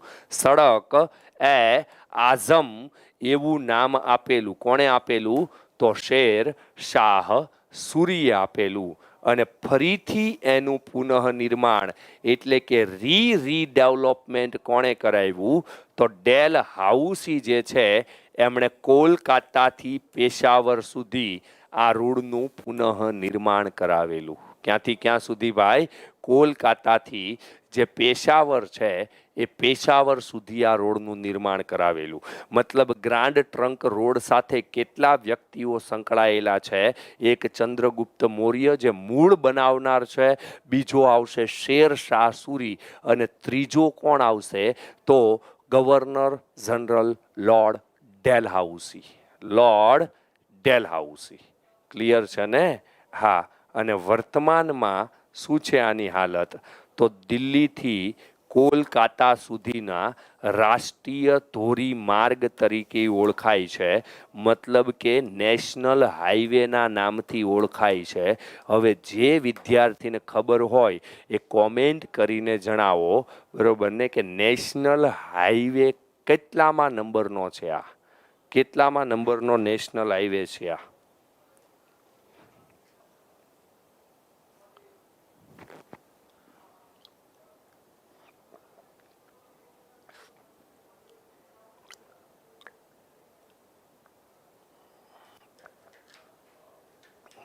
ભાઈ જેટલા લોકો ઇન્સ્ટાગ્રામની ને એવી બધી વાતો અહીંયા કરે છે, અંદરો અંદર જે વાતો કરે છે,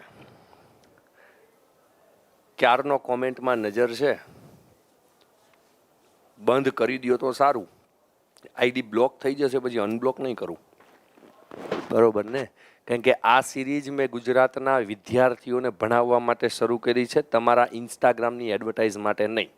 આટલામાં સમજી જાઓ.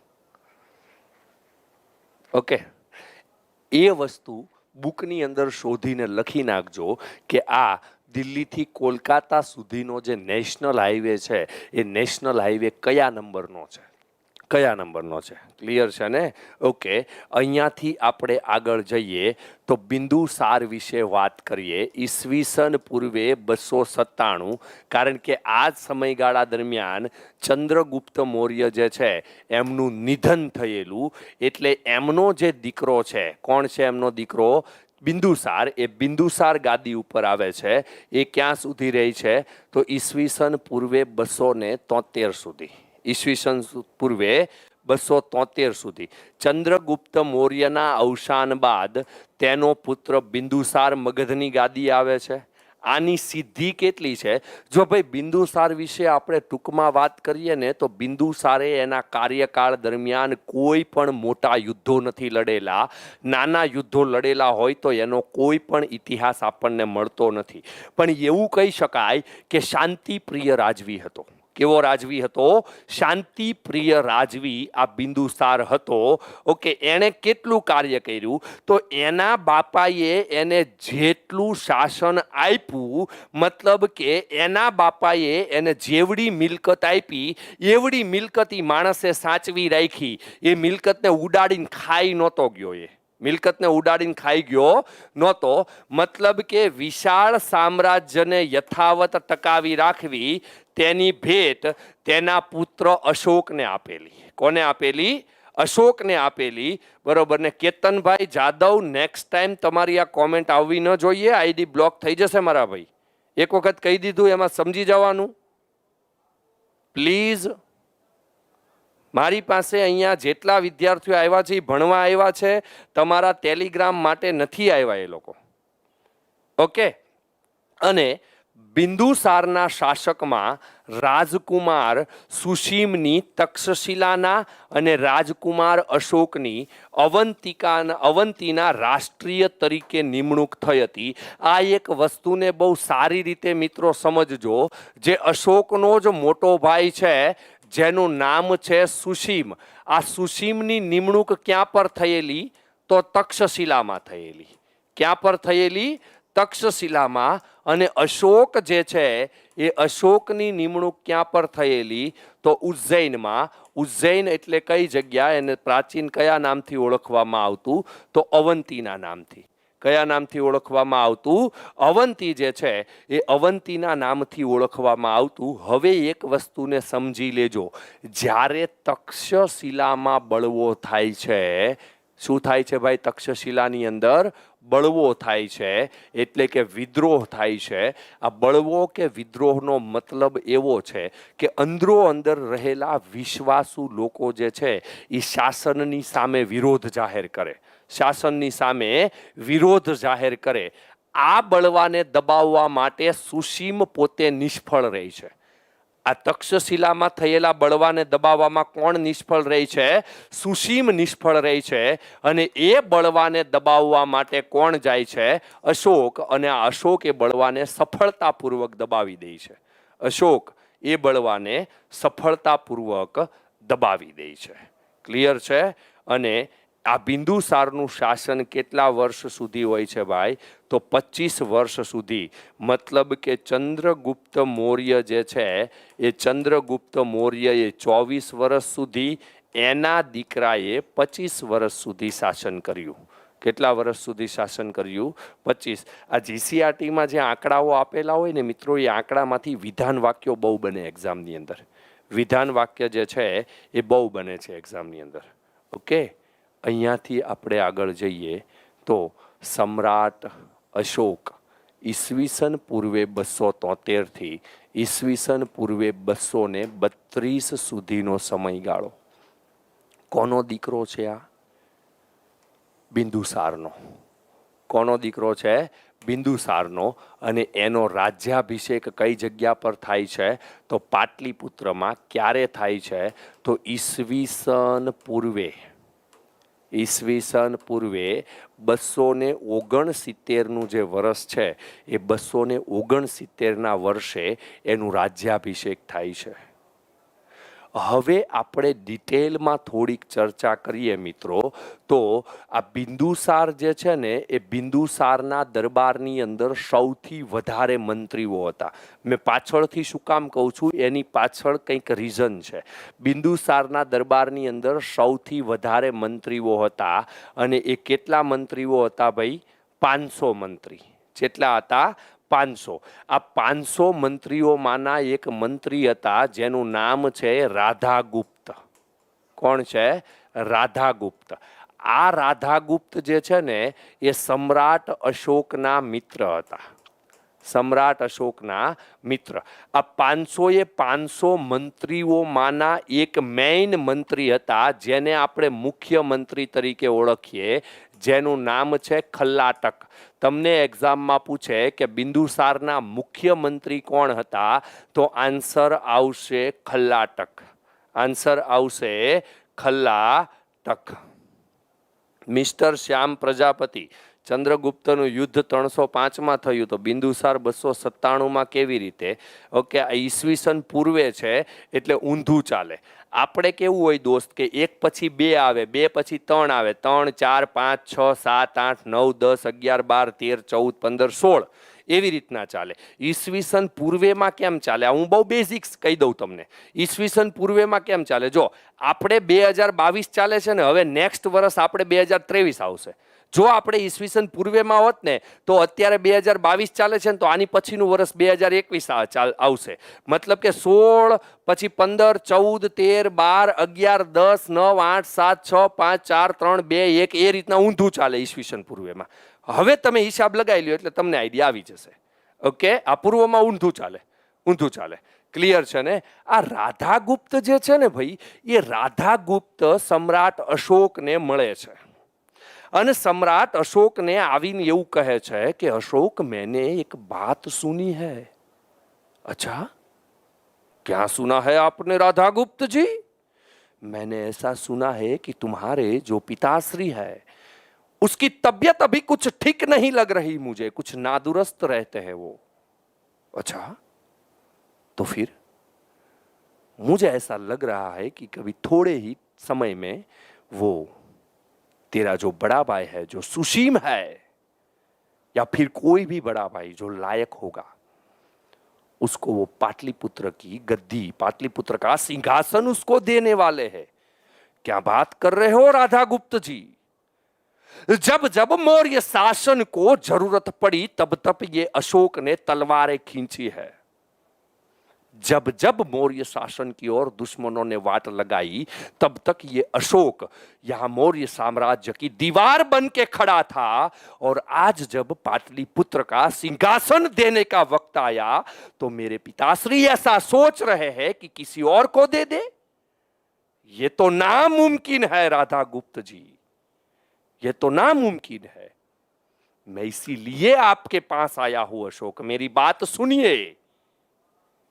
मैं इसीलिए आपके पास आया हूं क्योंकि मैं हृदय से आपको दोस्त मानता हूं और मैं भी ये चाहता हूं कि पाटलिपुत्र की गद्दी पे आप खुद ही बैठे। क्यों कोई और बैठे भाई? कोई और क्यों बैठे? तुम एक काम करो, अवंती को उसके हाल पे छोड़ो। अभी तुम पहले पाटलिपुत्र आओ, वहां पे मैं तुम्हारा इंतजार कर रहा हूं। वहां पे आओ और पाटलिपुत्र की गद्दी तो तुम्हें ही मिलनी चाहिए। मैं खुद तुम्हारी ओर से प्रयास करूंगा। અને ચંદ્રગુપ્ત આજે સમ્રાટ અશોક જે છે એ સમ્રાટ અશોક પાટલિપુત્ર જાય છે અને પાટલિપુત્રની અંદર એ પોતાના ઘણા બધા ભાઈઓની હત્યા કરી અને આ પાટલિપુત્રની ગાદી મેળવે છે। પાટલિપુત્રની ગાદી મેળવે છે અને એનું સામ્રાજ્ય ક્યાં સુધી ફેલાયેલું છે મિત્રો? હવે એક્ઝામની અંદર જો તમને પૂછે કે પાટલિપુત્રની ગાદી મેળવવામાં સમ્રાટ અશોકને મદદ કરનાર મંત્રી કોણ, તો મંત્રી અને એના મિત્ર જેનું નામ છે રાધાગુપ્ત। શું નામ છે ભાઈ? રાધાગુપ્ત છે। મજા આવી ગઈ? મજા આવી ગઈ? યાદ રહેવું જોઈએ, યાદ રહેવું જોઈએ કોઈ પણ સંજોગોમાં, બરોબર ને? હા, એનું વાયવ્ય સરહદે આવેલ કંદહાર અને પેશાવરની ઉત્તર ભારતમાં નેપાળ સુધી, દક્ષિણમાં મૈસૂર એટલે કે હાલના કર્ણાટક સુધી, ગુજરાત સૌરાષ્ટ્ર સુધી, પૂર્વમાં મગધ એટલે કે હાલનું બિહાર, કલિંગ એટલે કે હાલનું ઓડિશા સુધી ફેલાયેલું હતું। મતલબ સમ્રાટ અશોક જે છે એ સમ્રાટ અશોકે પણ પોતાના પિતા દાદાનું જે રાજ્ય છે એ પોતાના દાદાના એટલે કે ચંદ્રગુપ્તના રાજ્યમાં થોડા ઘણા અંશે એમણે ડેવલપમેન્ટ કરેલું, થોડા ઘણા અંશે એમણે ડેવલપમેન્ટ કરેલું અને પછી એમણે બી યુદ્ધ કરવાના બંધ કરી દીધા। પછી એમણે બી યુદ્ધ જે છે એ યુદ્ધ કરવાના બંધ કરી દીધા। અહીંયાથી આગળ જઈએ તો કલિંગના યુદ્ધ વિશે વાત કરીએ, અશોકના હૃદય પરિવર્તન વિશે વાત કરીએ। મિત્રો એ પહેલા ભારતના બે જીકેના પોઈન્ટ હું તમને સમજાવી દઉં, બે જીકેના પોઈન્ટ હું તમને સમજાવી દઉં। જો આ કલિંગ જે છે ને એ કલિંગ એટલે કે ઓરિસ્સા રાજ્યના વિસ્તાર, એક જૂનો વિસ્તાર, ઓરિસ્સા રાજ્યનો એક જૂનો એટલે કે પ્રાચીન સમયગાળાનો વિસ્તાર, જેને કયા નામથી ઓળખવામાં આવતું? કલિંગના નામથી। કયા નામથી ઓળખવામાં આવતું? કલિંગના નામથી ઓળખવામાં આવતું। અને તમને એક્ઝામમાં એવું પૂછાય કે કલિંગ પુરસ્કાર જે છે એ કયા ક્ષેત્રમાં આપવામાં આવે છે, તો યાદ રાખજો મિત્રો, વિજ્ઞાન ક્ષેત્રમાં। કયા ક્ષેત્રમાં આપવામાં આવે છે?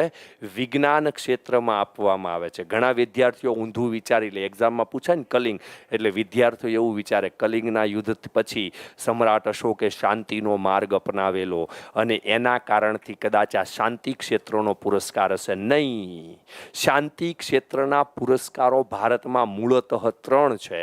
એક અશોકની કીર્તિ અને કીર્તિનું શૌર્ય, બરોબર ને? અશોક ચક્ર, કીર્તિ ચક્ર અને શૌર્ય ચક્ર.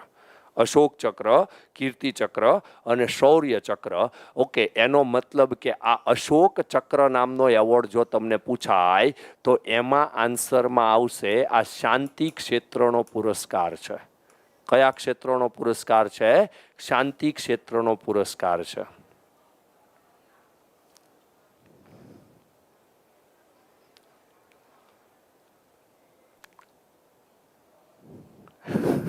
ઓકે, હવે મિત્રો હું તમને એક ક્વેશ્ચન જે છે એ એક ક્વેશ્ચન અહીંયા આપું. સમગ્ર વિશ્વનો શાંતિ ક્ષેત્રનો સર્વોચ્ચ પુરસ્કાર કોણ છે? આ જેને જેને આવડે એ વિદ્યાર્થી કોમેન્ટ કરીને મને જણાવજો. સમગ્ર વિશ્વનો શાંતિ ક્ષેત્રનો સર્વોચ્ચ પુરસ્કાર કયો છે? આ જેને આવડે એ વિદ્યાર્થી કોમેન્ટ કરી અને મને જણાવજો. કલિંગને ફરીથી મગધ સામ્રાજ્યનો ભાગ બનાવવાની મહત્વાકાંક્ષા રાખનાર અશોકે રાજ્યાભિષેક પછીના 8મા વર્ષે, રાજ્યાભિષેક ક્યારે થાય છે? તો ભાઈ ઈસવીસન પૂર્વે 269માં થાય છે. એના પછીનું 8મું વર્ષ એટલે કે ઈસવીસન પૂર્વે 261ની અંદર કલિંગના રાજા, જેનું નામ છે રાજા જયંત, જેનું નામ છે રાજા જયંત, એ રાજા જયંતની સામે યુદ્ધ કરે છે અને આ યુદ્ધમાં કોનો વિજય થાય છે?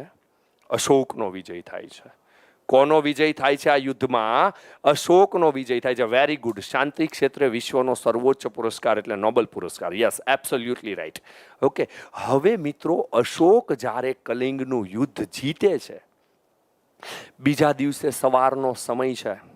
ભગવાન સૂર્યનારાયણ જે છે એ ભગવાન સૂર્યનારાયણ પોતાનો જે અશ્વરથ જે છે એને લઈને નીકળે છે અને પૃથ્વી ઉપર ભગવાન સૂર્યનારાયણના કિરણો પથરાવાની શરૂઆત થાય અને સમ્રાટ અશોક જે છે એ પોતાની નાની એવી ટુકડી સાથે કલિંગના મેદાનમાં જાય છે. શા માટે જાય છે?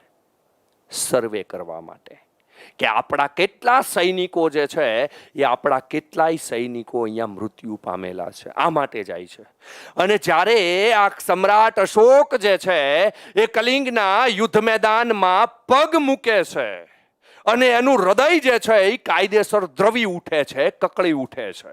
મિત્રો, ઇતિહાસકારોએ તો એવી નોંધો લખેલી છે આ યુદ્ધ વિશે કે કલિંગના યુદ્ધના જે જગ્યા પર કલિંગનું યુદ્ધ થયેલું એ મેદાનની બાજુમાંથી જે નદી વહેતી હતી એ નદીનું પાણી હજુ પણ લાલ કલરનું વહેતું હતું. નદીનું પાણી જે છે એ હજુ પણ લાલ કલરનું વહેતું હતું, બરોબર ને? અહીંયા સમ્રાટ અશોક જ્યારે આ ઘટના નજરે જોવે છે કે મારા દ્વારા આ જે વિસ્તારવાદી નીતિની જે મહત્વાકાંક્ષા છે એ મહત્વાકાંક્ષાને કારણે આજ હજારો પત્નીઓ વિધવા થઈ અને આ યુદ્ધ મેદાનની અંદર પોતાનું શિર પટકાવી રહી છે.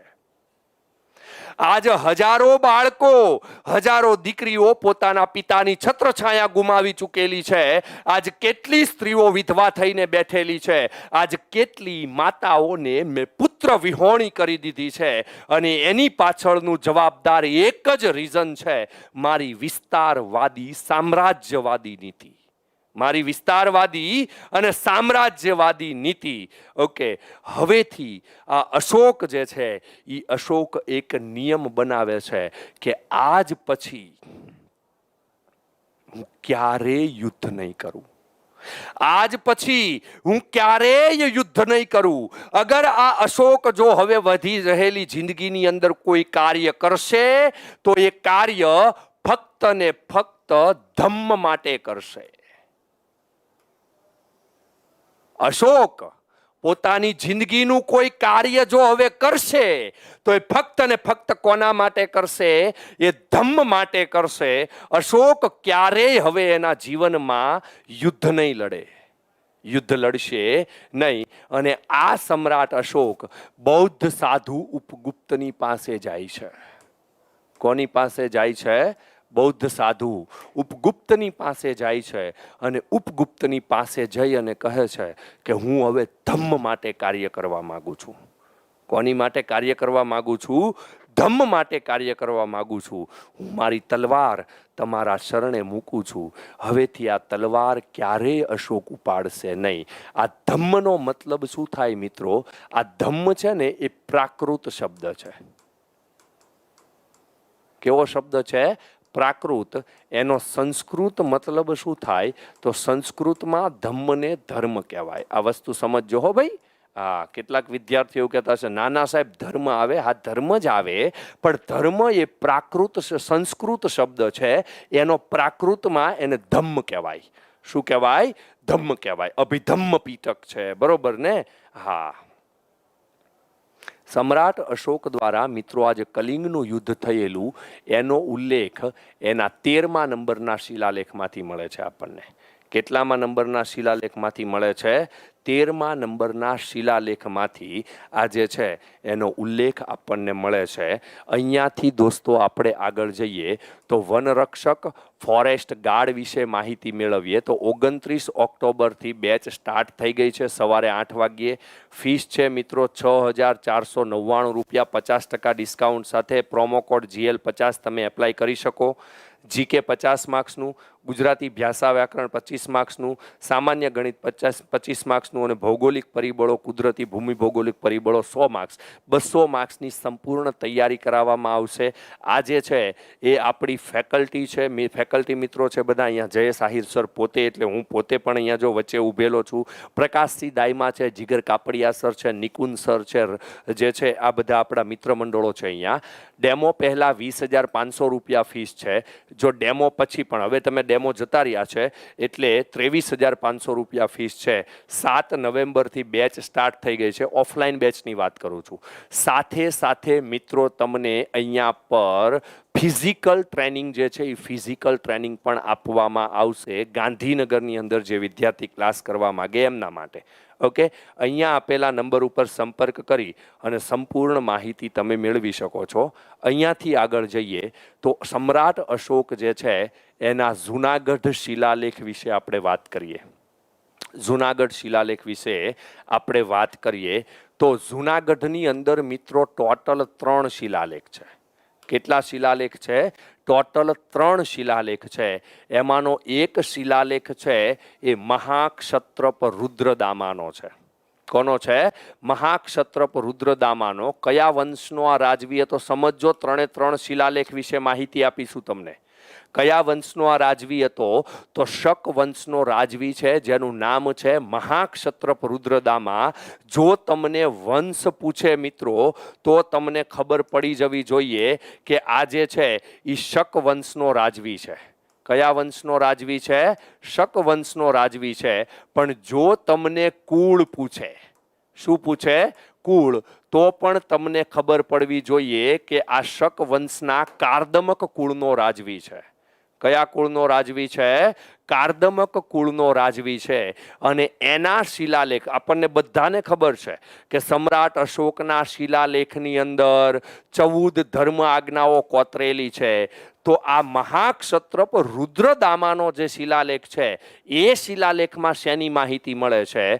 તો સમગ્ર ભારતનો મિત્રો આ એવો પ્રથમ શિલાલેખ છે કે જેમાંથી આપણને શિક્ષણ વિશેની માહિતી મળે છે. સમગ્ર ભારતનો એવો પ્રથમ શિલાલેખ કે જેમાંથી આપણને શિક્ષણ વિશેની માહિતી મળતી હોય એ શિલાલેખ કોનો છે? તો શક વંશના કાર્દમક કુળના રાજવી મહાક્ષત્રપ રુદ્રદામાનો શિલાલેખ છે અને જે જૂનાગઢમાં આવેલો છે. ક્યાં આવેલો છે? જૂનાગઢમાં. અને ભારતની અંદર મિત્રો સંસ્કૃત ભાષાનો કોઈ શિલાલેખ મળેલો હોય તો આ સંસ્કૃત ભાષાનો પ્રથમ શિલાલેખ છે. કઈ ભાષાનો છે ભાઈ? સંસ્કૃત ભાષાનો સૌ પ્રથમ શિલાલેખ આપણને કોઈનો મળેલો હોય તો કોનો મળેલો છે? તો એ મહાક્ષત્રપ રુદ્રદામાનો મળેલો છે. મહાક્ષત્રપ રુદ્રદામાનો. તલાટીમાં 50 માર્ક્સનું જનરલ નોલેજ આવશે, માત્ર જયેશ આહિર સાહેબના લેક્ચરમાંથી 30 આસપાસનું હશે, પૂરી ગેરંટી લઈ શકાય. 25 માર્ક્સનું તો મેં કીધેલું જ છે. તલાટીમાં જેને 25 માર્ક્સ રોકડા જોઈતા હોય 2 મહિના સુધી આપણા લેક્ચરમાં રેગ્યુલર થઈ જજો. 25 માર્ક્સ તો તમે હોંશે પહેલી 5 મિનિટમાં ટીક કરી નાખશો, આ મારી ગેરંટી. બરોબર ને? હા, એ ખાલી અત્યારના લેક્ચરની વાત કરું છું. આના સિવાય જો કાંઈ લેક્ચર લેવાનો મને મોકો મળશે તો હું લેવાનો જ છું, મને કોઈ પ્રોબ્લેમ નથી ભાઈ. ઓકે, બાકી 25 તો પાકા, એની ઉપર જઈ શકે. બીજો જે શિલાલેખ છે એ બીજો શિલાલેખ મૌર્ય રાજા ચંદ્રગુપ્તના રાષ્ટ્રીય પુષ્યગુપ્ત દ્વારા નિર્માણ કરવામાં આવેલ સુદર્શન તળાવનો છે. કોનો છે? સુદર્શન તળાવનો છે. ત્રીજો જે શિલાલેખ છે એ સમ્રાટ અશોકના રાષ્ટ્રીય યવન રાજ, જેનું નામ છે તુષાસ અથવા તો તુષ્ફાક કહીએ આપણે. શું કહીએ એને? તુષ્ફાક. મિત્રો, તમને એવું પૂછે ને કે આ જે ભૂરો હતો એટલે કે સમ્રાટ અશોકનો સૂબો જે જૂનાગઢમાં હતો જેનું નામ તુષ્ફાક છે, એ મૂળ ક્યાંનો હતો? તો એ ગ્રીકનો હતો. ક્યાંનો હતો? ગ્રીકનો હતો. એ યવન દેશનો હતો. ઓકે, આ તુષ્ફાક દ્વારા સિંચાઈ માટે તેમાંથી નહેરો કાઢવાની વિગતો આપવામાં આવેલ છે. મતલબ કે આ જે સુદર્શન તળાવ છે એમાંથી નહેરો કાઢવાની વિગત જે છે એ આ શિલાલેખમાં આપેલી છે. Knowledge of power. સર, શું પૂછવાનું હતું ટેટ 2 માટે? બોલો, શું પૂછવાનું હતું ટેટ 2 માટે? જણાવી દો. ચાલો હું તમને જવાબ આપી દઉં. બરોબર ને? ધર્મ પ્રચાર વિશે મિત્રો વાત કરીએ તો ઈસવીસન પૂર્વે 251માં પાટલીપુત્ર જે છે ત્યાં પર એમણે બૌદ્ધ ધર્મની પરિષદ ભરેલી. બૌદ્ધ ધર્મની મિત્રો ટોટલ પ્રાચીન ઇતિહાસમાં 4 પરિષદ ભરાયેલી છે. કેટલી પરિષદો ભરાયેલી છે? 4 પરિષદો ભરાયેલી છે. ઓકે, આ 4 પરિષદોને આપણે યાદ કેમ નહીં રાખવાની? તો પ્રથમ પરિષદ જે છે મિત્રો એમાં એ આવશે, પછી કે આવશે, પછી એ આવશે અને પછી પાછો કે આવશે. મતલબ ધીધી એકે 47 એકે જો તમે યાદ રાખી લ્યો તો આ 4 બૌદ્ધ ધર્મની પરિષદો જે છે એ તમને ઇઝીલી આવડી જશે. સમજીએ. સૌ પ્રથમ બૌદ્ધ ધર્મની પરિષદ જે છે મિત્રો એ અજાત શત્રુના સમયમાં ભરાયેલી. કોના સમયમાં? અજાત શત્રુના સમયમાં. બીજી જે છે એ કોના સમયમાં ભરાયેલી? તો કાલાશોકના સમયમાં. ત્રીજી તો અશોકના સમયમાં. ચોથી તો કનિષ્કના સમયમાં. કોના સમયમાં? કનિષ્કના સમયમાં. હવે મિત્રોને ક્યારેક ક્વેશ્ચન એવો થતો હોય કે સાહેબ આ બધા કયા કયા વંશના રાજવી હતા એ અમને કેમ ખબર પડે? તો એ વસ્તુ તમે અહીંયા ધ્યાન રાખીને સાંભળી લ્યો. તમને બધાને ખબર છે કે આજના એક લેક્ચર પહેલા આપણે ભણેલા કે અજાત શત્રુ જે છે એ હર્યક વંશનો રાજવી હતો. કયા વંશનો રાજવી હતો? હર્યક વંશનો રાજવી હતો. કાલાશોક જે છે એ નાગ વંશનો રાજવી હતો, અથવા તો શિશુનાગ વંશ પણ કહી શકાય, કારણ કે નાગ વંશનો સ્થાપક શિશુનાગ હતો. ઓકે, હા. તમારા લેક્ચર જોયા પછી ટેક્સ્ટ બુક રિફર કરવાની જરૂર નથી ને સર? આન્સર આપજો. ના, અર્ચનાબેન મોદી, પછી ટેક્સ્ટ બુક રિફર કરવાની કોઈ જરૂર નથી. ઓકે, આપણામાં એટલામાં ઇઝી થઈ ગયું, ઇનફ થઈ ગયું. ઓકે, અશોક જે છે એ મૌર્ય વંશનો રાજવી છે અને કનિષ્ક જે છે એ કુષાણ વંશનો રાજવી છે. કયા વંશનો રાજવી છે ભાઈ? કુષાણ વંશનો રાજવી છે. ક્લિયર છે ને? આ 4 રાજા એ 4 કયા વંશના છે એ ચાવી યાદ રાખી શકો તમે એકે. અને આમના સમયગાળા દરમિયાન જે છે એ આમના સમયગાળા દરમિયાન 4 બૌદ્ધ ધર્મની પરિષદો ભરાયેલી. ઓકે, હજી અહીંયા ઘણી બધી વખત વિદ્યાર્થીઓ કોમેન્ટ કરે છે કે સાહેબ પેલી એક્ઝામમાં 1 માર્ક્સ માટે રહી ગયો હતો, પેલી એક્ઝામમાં 1 માર્ક્સ માટે રહી ગયો હતો. જેમાં તમે રહી ગયા હતા મારા ભાઈ કે મારા બેન, હવે એમાં તમે સુધારો કરી શકશો નહીં ને? મેં લેક્ચરની શરૂઆતમાં એક સેન્ટેન્સ અહીંયાથી એક આખું હું બોલ્યો, કદાચ તમે ના હોવ તો પાછા સાંભળજો, કારણ કે ત્યારે 400-500 જ લોકો હતા, અત્યારે 1200-1300 છે, એટલે પાછો એમ કહી દઉં. જો હો ગયા સો હો ગયા. इन सब बातों की चर्चा करने से इतिहास कभी पीछे नहीं मुड़ जाता। जो हो गया सो हो गया। इन सब बातों की चर्चा करने से इतिहास कभी पीछे नहीं मुड़ जाता। जो बीत गया बुद्धिमान उसका शौक नहीं करते। जो बीत गया बुद्धिमान उसका शौक नहीं करते और भविष्य की चिंता कर्मयोगी नहीं करता। भविष्य की चर्चा कभी कर्मयोगी नहीं करता। इसी समय इसी क्षण आपको क्या करना है उसका यह निश्चय आवश्यक हो जाता है कि आपको क्या करना है। बीत गया सो बीत गया। इन सब बातों की चर्चा करके इतिहास कभी पीछे नहीं मुड़ जा सकता। कश्यप जोशी पूछो भाई, पूछो। ओके, પોલીસ ભરતી આવશે, પોલીસ કોન્સ્ટેબલની ભરતી, પીએસઆઈ એએસઆઈ વળી પાછી ભરતી આવશે, એ ટેન્શન ન લ્યો. ઓકે, અને અહીંયાથી મિત્રો આપણે જે છે એ ડિટેલમાં ચર્ચા કરીએ તો ઈસવીસન પૂર્વે 251માં પાટલીપુત્રમાં જે બૌદ્ધ ધર્મની ત્રીજી ધર્મ પરિષદ બોલાવેલી, કયા વર્ષે બોલાવેલી, ઘણી બધી મિત્રો પ્રાઇવેટ પબ્લિકેશનની બુક જે છે એ પ્રાઇવેટ પબ્લિકેશનની બુકની અંદર સાલ 255 લખેલી છે કે ઈસવીસન પૂર્વે 255 આવે, ક્યાંક ક્યાંક ઈસવીસન પૂર્વે 252 લખેલી છે, પણ ધેન ફાઇનલી સાલ તમારે યાદ રાખી લેવાની છે, ઈસવીસન પૂર્વે 251 આવશે. કયું આવશે? ઈસવીસન પૂર્વે 251ની અંદર જે છે એ આ ધર્મ પરિષદ થયેલી. ઓકે, અને એના અધ્યક્ષ કોણ હતા? તો મોગલી પુત્ર તિષ્ય, જેને તિસ્સા તરીકે પણ ઓળખવામાં આવે છે. કયા નામથી ઓળખવામાં આવે છે? જેને તિસ્સા તરીકે ઓળખવામાં આવે છે. અને એમણે પ્રચાર ક્યાં કરેલો? આપણને તો એટલી જ ખબર છે કે સમ્રાટ અશોક એને પોતાનો પુત્ર મહેન્દ્ર અને પુત્રી સંઘમિત્રાને લંકા મોકલા હતા. એટલે ખાલી લંકા જ મોકલા હતા, બીજે ક્યાંય હું એને કઈ પ્રચાર કર્યો જ નહોતો. કર્યો હતો, કઈ જગ્યાએ કર્યો હતો? તો એમણે કાશ્મીરમાં, ગાંધાર પ્રદેશમાં, ચૌલ પ્રદેશ, પાંડ્ય પ્રદેશ અને કેરળમાં બૌદ્ધ ધર્મનો પ્રચાર કરેલો. અને જે તે સમયે કેરળ કયા નામથી ઓળખાતું ભાઈ? ચેરના નામથી ઓળખાતું. કયા નામથી ઓળખાતું? ચેરના નામથી. કેમ? કારણ કે કેરળની અંદરનો જે વિસ્તાર છે ત્યાં વધારે માત્રામાં ચેરના વૃક્ષો હતા. વધારે માત્રામાં ચેરના વૃક્ષો હતા.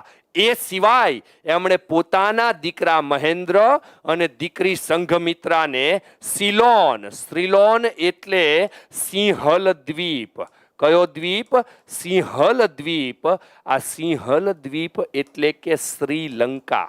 એટલે કે શ્રીલંકા, લંકા જે છે એમણે પ્રચાર માટે મોકલેલા. પ્રચાર માટે મોકલેલા.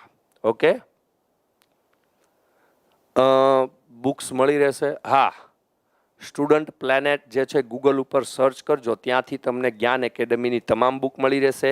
તમારા જે વિદ્યાર્થીઓ બુક લેવા માગતા હોય, બરોબર ને, કે સાહેબ અમારે જ્ઞાન એકેડમીની બુક લેવી છે, તો ભાઈ તમારા નજીકના જે શહેરમાં તમે વસવાટ કરતા હોય ત્યાં કોઈ પણ બુક સ્ટોર હોય, એ બુક સ્ટોર ઉપરથી તમને જ્ઞાન એકેડમીની બુક જે છે એ ઇઝીલી મળી રહેશે. ઓકે, એ સિવાય પણ જો તમે કાંઈ વધારે માગતા હોય તો આપણી ટેલિગ્રામ ચેનલ છે, ટેલિગ્રામની અંદર જ્ઞાન એકેડમીની ટેલિગ્રામ ચેનલ, ઓફિશિયલ ચેનલ ને સબસ્ક્રાઇબ કરો. ક્યાંથી મળશે? તો વિડીયોના ડિસ્ક્રિપ્શન બોક્સમાં જતા રહ્યો, ત્યાં તમને મળી જશે. ત્યાં જ તમને બુક ક્યાંથી લેવી વગેરે માહિતીઓ તમને મળતી રહેશે. ઓકે, હા. નિતેશ સાકરિયાભાઈ, તમારો ક્વેશ્ચન દેખાણો નહીં તો હું શું કરું વાલા મારા? બરોબર ને, પૂછી લ્યો, જો દેખાય જશે તો આન્સર આપી દઉં ભાઈ. હવે મૌર્ય યુગના વહીવટી તંત્ર વિશે આપણે વાત કરીએ. ખાસ કરીને શેના માટે અગત્યનું છે? તો ક્લાસ 1, 2 અને 3ની એક્ઝામોની અંદર મૌર્ય વહીવટી તંત્ર જે છે એ વધારે માત્રામાં પૂછાય છે. તો સમજો, અહીંયા ચંદ્રગુપ્ત મૌર્યએ વિશાળ સામ્રાજ્યનું નિર્માણ કર્યું અને એ સામ્રાજ્યનો વિસ્તાર કોણે વધાર્યો ભાઈ? સમ્રાટ અશોકે. કોણે વધાર્યો? સમ્રાટ અશોકે. ચંદ્રગુપ્તના મુખ્યમંત્રી અને પ્રખર રાજનીતિજ્ઞ વિષ્ણુગુપ્ત. અહીંયાથી આપણને એક જવાબ મળે કે સાહેબ ચંદ્રગુપ્ત મૌર્યના સમયમાં મુખ્યમંત્રી કોણ હતા? તો ચાણક્ય હતા. કોણ હતા? ચાણક્ય, વિષ્ણુગુપ્ત કહો, કૌટિલ્ય કહો, બધું ચાલે. ઓકે, બિંદુસાર જે છે એ બિંદુસારના દરબારમાં મુખ્યમંત્રી કોણ હતા? તો એના દરબારમાં મુખ્યમંત્રી તરીકે યાદ કરો, ખલ્લાટક હતા. કોણ હતા? ખલ્લાટક હતા. ઓકે, અને રાજ્ય કેટલા વિભાગમાં વિભાજિત હતું? તો રાજ્યમાં 3 વિભાગો એટલે કે 3 અંગો હતા. એટલે કે 3 જે છે એ અંગો હતા.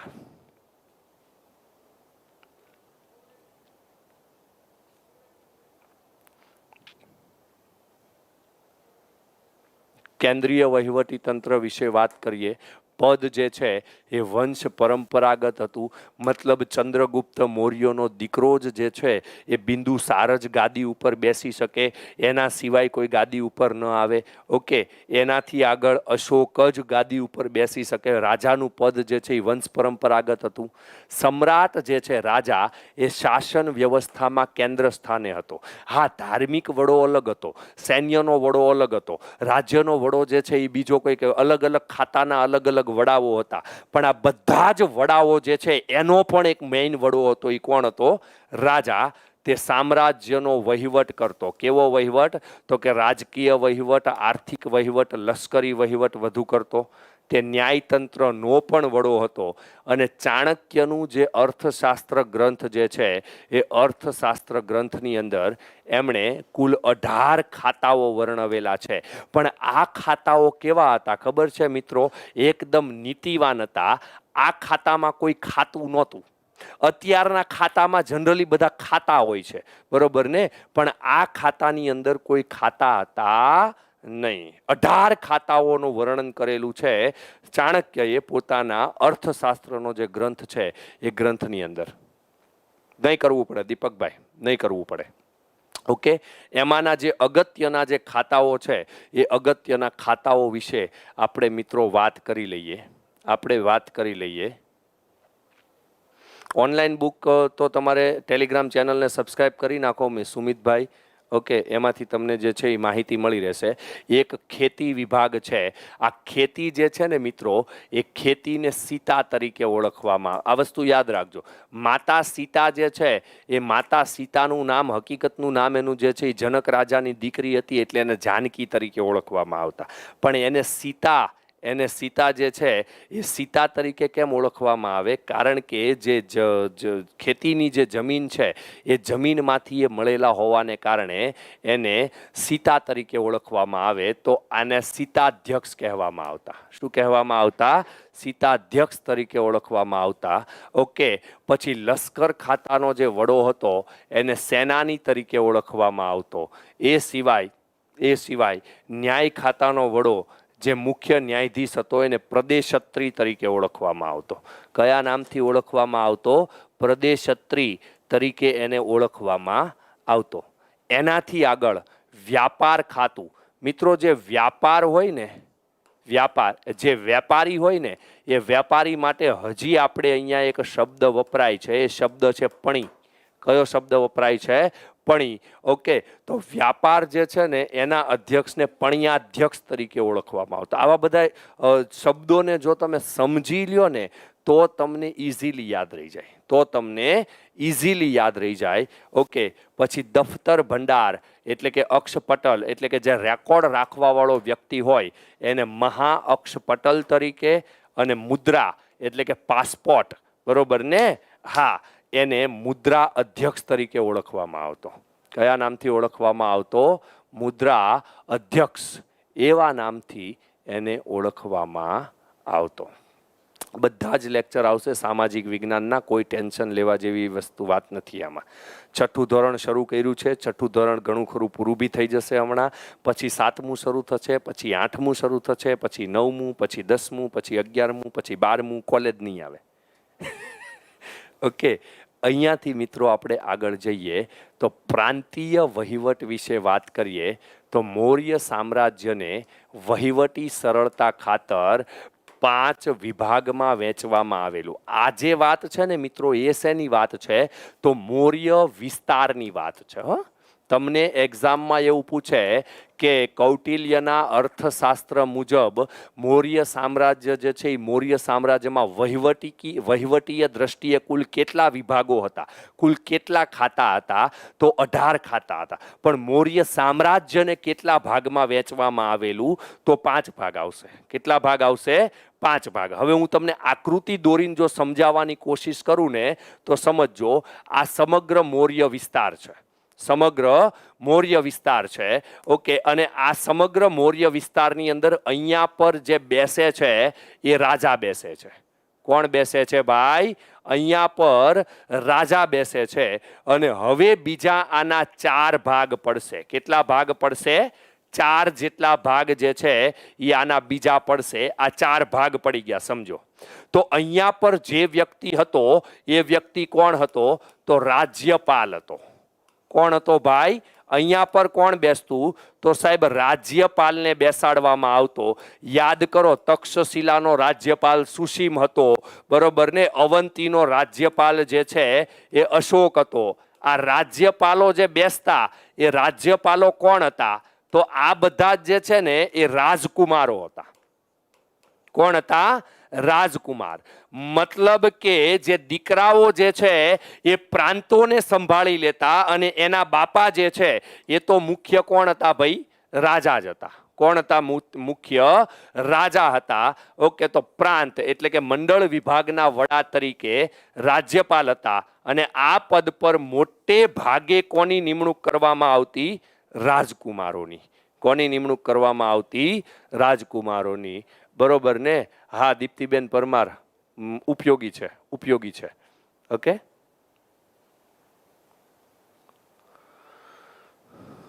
એનાથી આગળ આપણે જઈએ તો પ્રાદેશિક વહીવટી તંત્ર વિશે વાત કરીએ તો વહીવટી સરળતા માટે કોઈ પણ પ્રાંતને આહાર એટલે કે જિલ્લા કે સ્થાનીય તરીકે ઓળખવામાં આવતું. આહારને પ્રદેશમાં વહેંચવામાં આવતો અને આ પ્રદેશનો જે અધિકારી છે એને રાજુક. આ એક્ઝામની અંદર પૂછાઈ ચૂકેલો સવાલ છે કે મૌર્ય સામ્રાજ્ય દરમિયાન જે પ્રદેશનો જે અધિકારી છે એને કયા નામથી ઓળખવામાં આવતો? તો રાજુક નામથી. અને આ અધિકારી પ્રાદેશિક કે ગોપના નામે ઓળખાતો. અને નાનામાં નાનું એકમ ગ્રામ હતું. એનો જે ઉપરી જે છે, મતલબ જે ગામડાનો જે વડો છે એને કયા નામથી ઓળખવામાં આવતો? તો ગ્રામણી, એવા નામથી ઓળખવામાં આવતો. લેક્ચર હવે 10 જ મિનિટ ચાલશે. ટેસ્ટ આપ્યા વગર કોઈને જવાનું નથી ભાઈ, કોઈને જવાનું નથી. કારણ કે જો તમે ટેસ્ટ નહીં આપો તો તમને ખબર શું છે કે તમે કેટલું ભણ્યા, કેટલું ગ્રહણ કર્યું? નથી ખબર ને? તો ટેસ્ટ આપ્યા વગર કોઈને જવાનું નથી. ક્લિયર છે? હા. અને અહીંયાથી આપણે આગળ જઈએ તો સમ્રાટ અશોકના ઉત્તરાધિકારીઓ અને મૌર્ય વંશનું પતન. એમાં માહિતી વિશે વાત કરીએ તો તેના ઉત્તરાધિકારીઓ વિશે આપણને બ્રાહ્મણ, જૈન અને બૌદ્ધ ગ્રંથોમાંથી જુદી જુદી માહિતી મળે છે. પુરાણોમાં આપણને શું માહિતી મળેલી છે? તો મૌર્ય વંશમાં કુલ 9 કે 10 રાજાઓ થઈ ગયા અને 137 વર્ષ શાસન કર્યું. આ પુરાણની માહિતી છે. કેટલા વર્ષ શાસન કર્યું ભાઈ? 137 વર્ષ શાસન કર્યું. અને આ વંશનો અંતિમ રાજા કોણ છે? તો બૃહદ્રથ. અને એનો સેનાપતિ કોણ છે? તો પુષ્યમિત્ર શૃંગ, જે બ્રાહ્મણ છે. કયા ધર્મને માને છે? એ હિન્દુ ધર્મને માને છે. એ કટ્ટર બ્રાહ્મણ છે. એણે લશ્કરી કવાયત જોવાના બહાને બોલાવી અને તેની હત્યા કરી. મતલબ કોની હત્યા કરી? તો બૃહદ્રથની હત્યા કરી. શા માટે? કારણ કે એને એવું હતું કે આ બૃહદ્રથ કે મૌર્ય વંશના જેટલા પણ રાજવીઓ છે એણે હિન્દુ ધર્મને સાઈડમાં મૂકી, સનાતન ધર્મને સાઈડમાં મૂકી અને અન્ય ધર્મના ડેવલપમેન્ટ પાછળ લાગ્યા છે. આ એ સહન કરી શક્યા નહીં અને એટલા માટે એણે બૃહદ્રથની હત્યા કરી. અને ઈસવીસન પૂર્વે 185માં પુષ્યમિત્ર શૃંગે મગધની ગાદી ઉપર શૃંગ વંશની સ્થાપના કરી અને કયા વંશનો સંપૂર્ણપણે અંત લાવી દીધો ભાઈ? મૌર્ય વંશ જે છે એ મૌર્ય વંશનો અંત લાવી દીધો. આ એ જ પુષ્યમિત્ર શૃંગ છે કે જેમણે સમ્રાટ અશોક દ્વારા બનાવેલા 84,000 જેટલા સ્તૂપો જે છે એ 84,000 જેટલા સ્તૂપોનો નામ જે છે એ નાશ કરી દીધેલો. શું છે યાદવભાઈ, યાદવ સંદીપભાઈ, શેની એડવર્ટાઇઝની વાત કરો છો ભાઈ તમે? ઓકે, અને અહીંયાથી મિત્રો આપણે આગળ જઈએ તો હવે ક્વેશ્ચનની શરૂઆત થશે. ક્વેશ્ચન આપવા માટે રોકાઈ જજો. ઓકે, ટેટ 1 અને ટેટ 2 માટે જે છે મિત્રો એ આપણે અહીંયા 9,499 રૂપિયામાં 6 મહિનાની વેલિડિટીવાળી જે છે એ બેચ છે. સવારે 8 વાગ્યાનો સમય છે. ફ્રી મટીરિયલ સેટ મળશે, ટેસ્ટની એપ્લિકેશન મળશે, નવી લાઈવ બેચ છે. ઓકે, પાર્ટ 1 અને પાર્ટ 2નું સંપૂર્ણ નોલેજ તમને જે છે એ અહીંયા આપવામાં આવે છે. અને ટેટ 1 અને ટેટ 2ની જો બીજી આપણે વાત કરીએ તો 9 મહિનાની વેલિડિટીવાળી બેચ છે 11,499. આ બેચમાં જો તમે એડમિશન લેવા માગો છો તો અહીંયા પર આપેલા નંબર ઉપર સંપર્ક કરી અને તમે સંપૂર્ણ માહિતી મેળવી શકો છો. જો કોલ રિસીવ નથી કરતા તો બિઝી હશે એટલા માટે રિસીવ નહીં કરતા હોય, કારણ કે ગુજરાતના ઘણા બધા વિદ્યાર્થીઓ જે છે એ જ્ઞાન એકેડમી સાથે જોડાઈ રહ્યા છે સમયાંતરે. પ્લે સ્ટોર ઉપરથી જ્ઞાન લાઈવની એપ્લિકેશન ડાઉનલોડ કરો. તમે જે કોર્સને પરચેસ કરવા માગો છો એ કોર્સની અંદર જાઓ, ત્યાં નીચે એપ્લાય પ્રોમો કોડ આપો. પ્રોમો કોડ આપશો એટલે નવી જે ફીસ છે એ જનરેટ તમારી થઈ જશે. ત્યાંથી તમે ફીસ પે કરી શકો છો. તાત્કાલિક કદાચ તમને કોર્સ નહીં મળે તો 2 થી 4 કલાકની અંદર કોર્સ જે છે એ તમારી એપ્લિકેશનમાં આવી જશે. ક્યાં દેખાશે તો એ કોર્સ તમને માય કોર્સ નામના પેલામાં દેખાશે. સ્ક્રોલ કરશો ને રાઈટ ટુ લેફ્ટ એટલે રાઈટ બાજુ જે છે રાઈટ સાઈડ જે છે માય કોર્સ નામનું એક ઓપ્શન દેખાશે. ત્યાં ક્લિક કરશો એટલે તમારો કોર્સ તમને મળી જશે. ક્લિયર છે?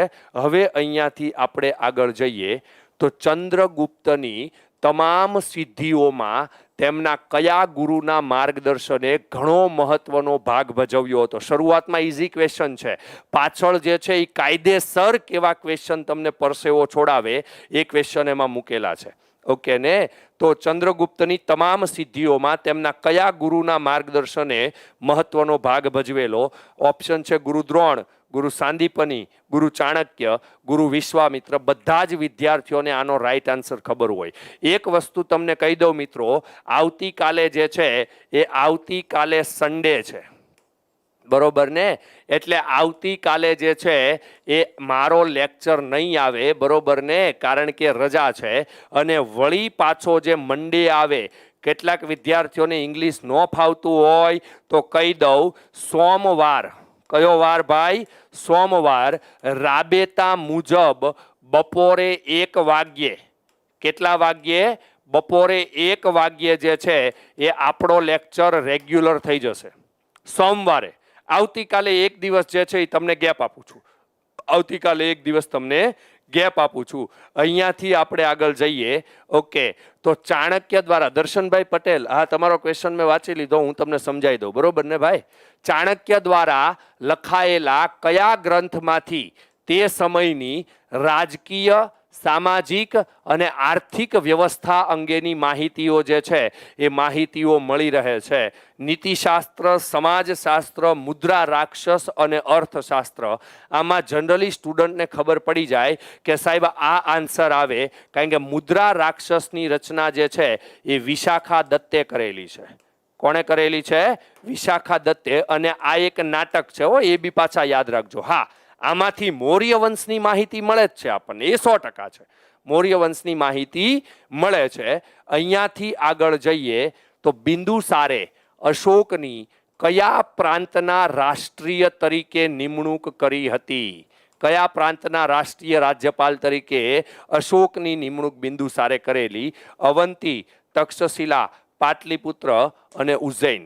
અવંતી, તક્ષશિલા, પાટલીપુત્ર અને ઉજ્જૈન. આમાંથી કયો આન્સર જે છે રાઈટ આવે? ઘણા બધા વિદ્યાર્થીઓ એવું કહેતા હોય સાહેબ ઉજ્જૈન અને અવંતી બે એક જ નહીં, પણ ત્યારે તો ફાઇનલ નામ શું હતું ભાઈ? અવંતી જ હતું. શું હતું? અવંતી. એટલે અહીંયા ઓપ્શનમાં અવંતી અને ઉજ્જૈન બંને હોવા છતાં પણ રાઈટ આન્સર કયો આવશે? તો અવંતી આવશે. કયો આવશે? અવંતી. અહીંયાથી આગળ જઈએ. અશોકે સંઘમિત્રાને બૌદ્ધ ધર્મના પ્રચાર માટે ક્યાં મોકલ્યા હતા? સિરિયા, સિલોન, મ્યાનમાર અને ઇજિપ્ત. લગભગ વિદ્યાર્થીઓને આન્સર ખ્યાલ આવી જાય કે સાહેબ આની અંદર જે છે એ સિલોન આવશે. શું આવશે? સિલોન. એનાથી આગળ હવે જે છે એ વન લાઇનર છે. ઓપ્શન આવશે, આવા 4-5 ક્વેશ્ચન આવશે, 4-5 ક્વેશ્ચન આવા આવશે.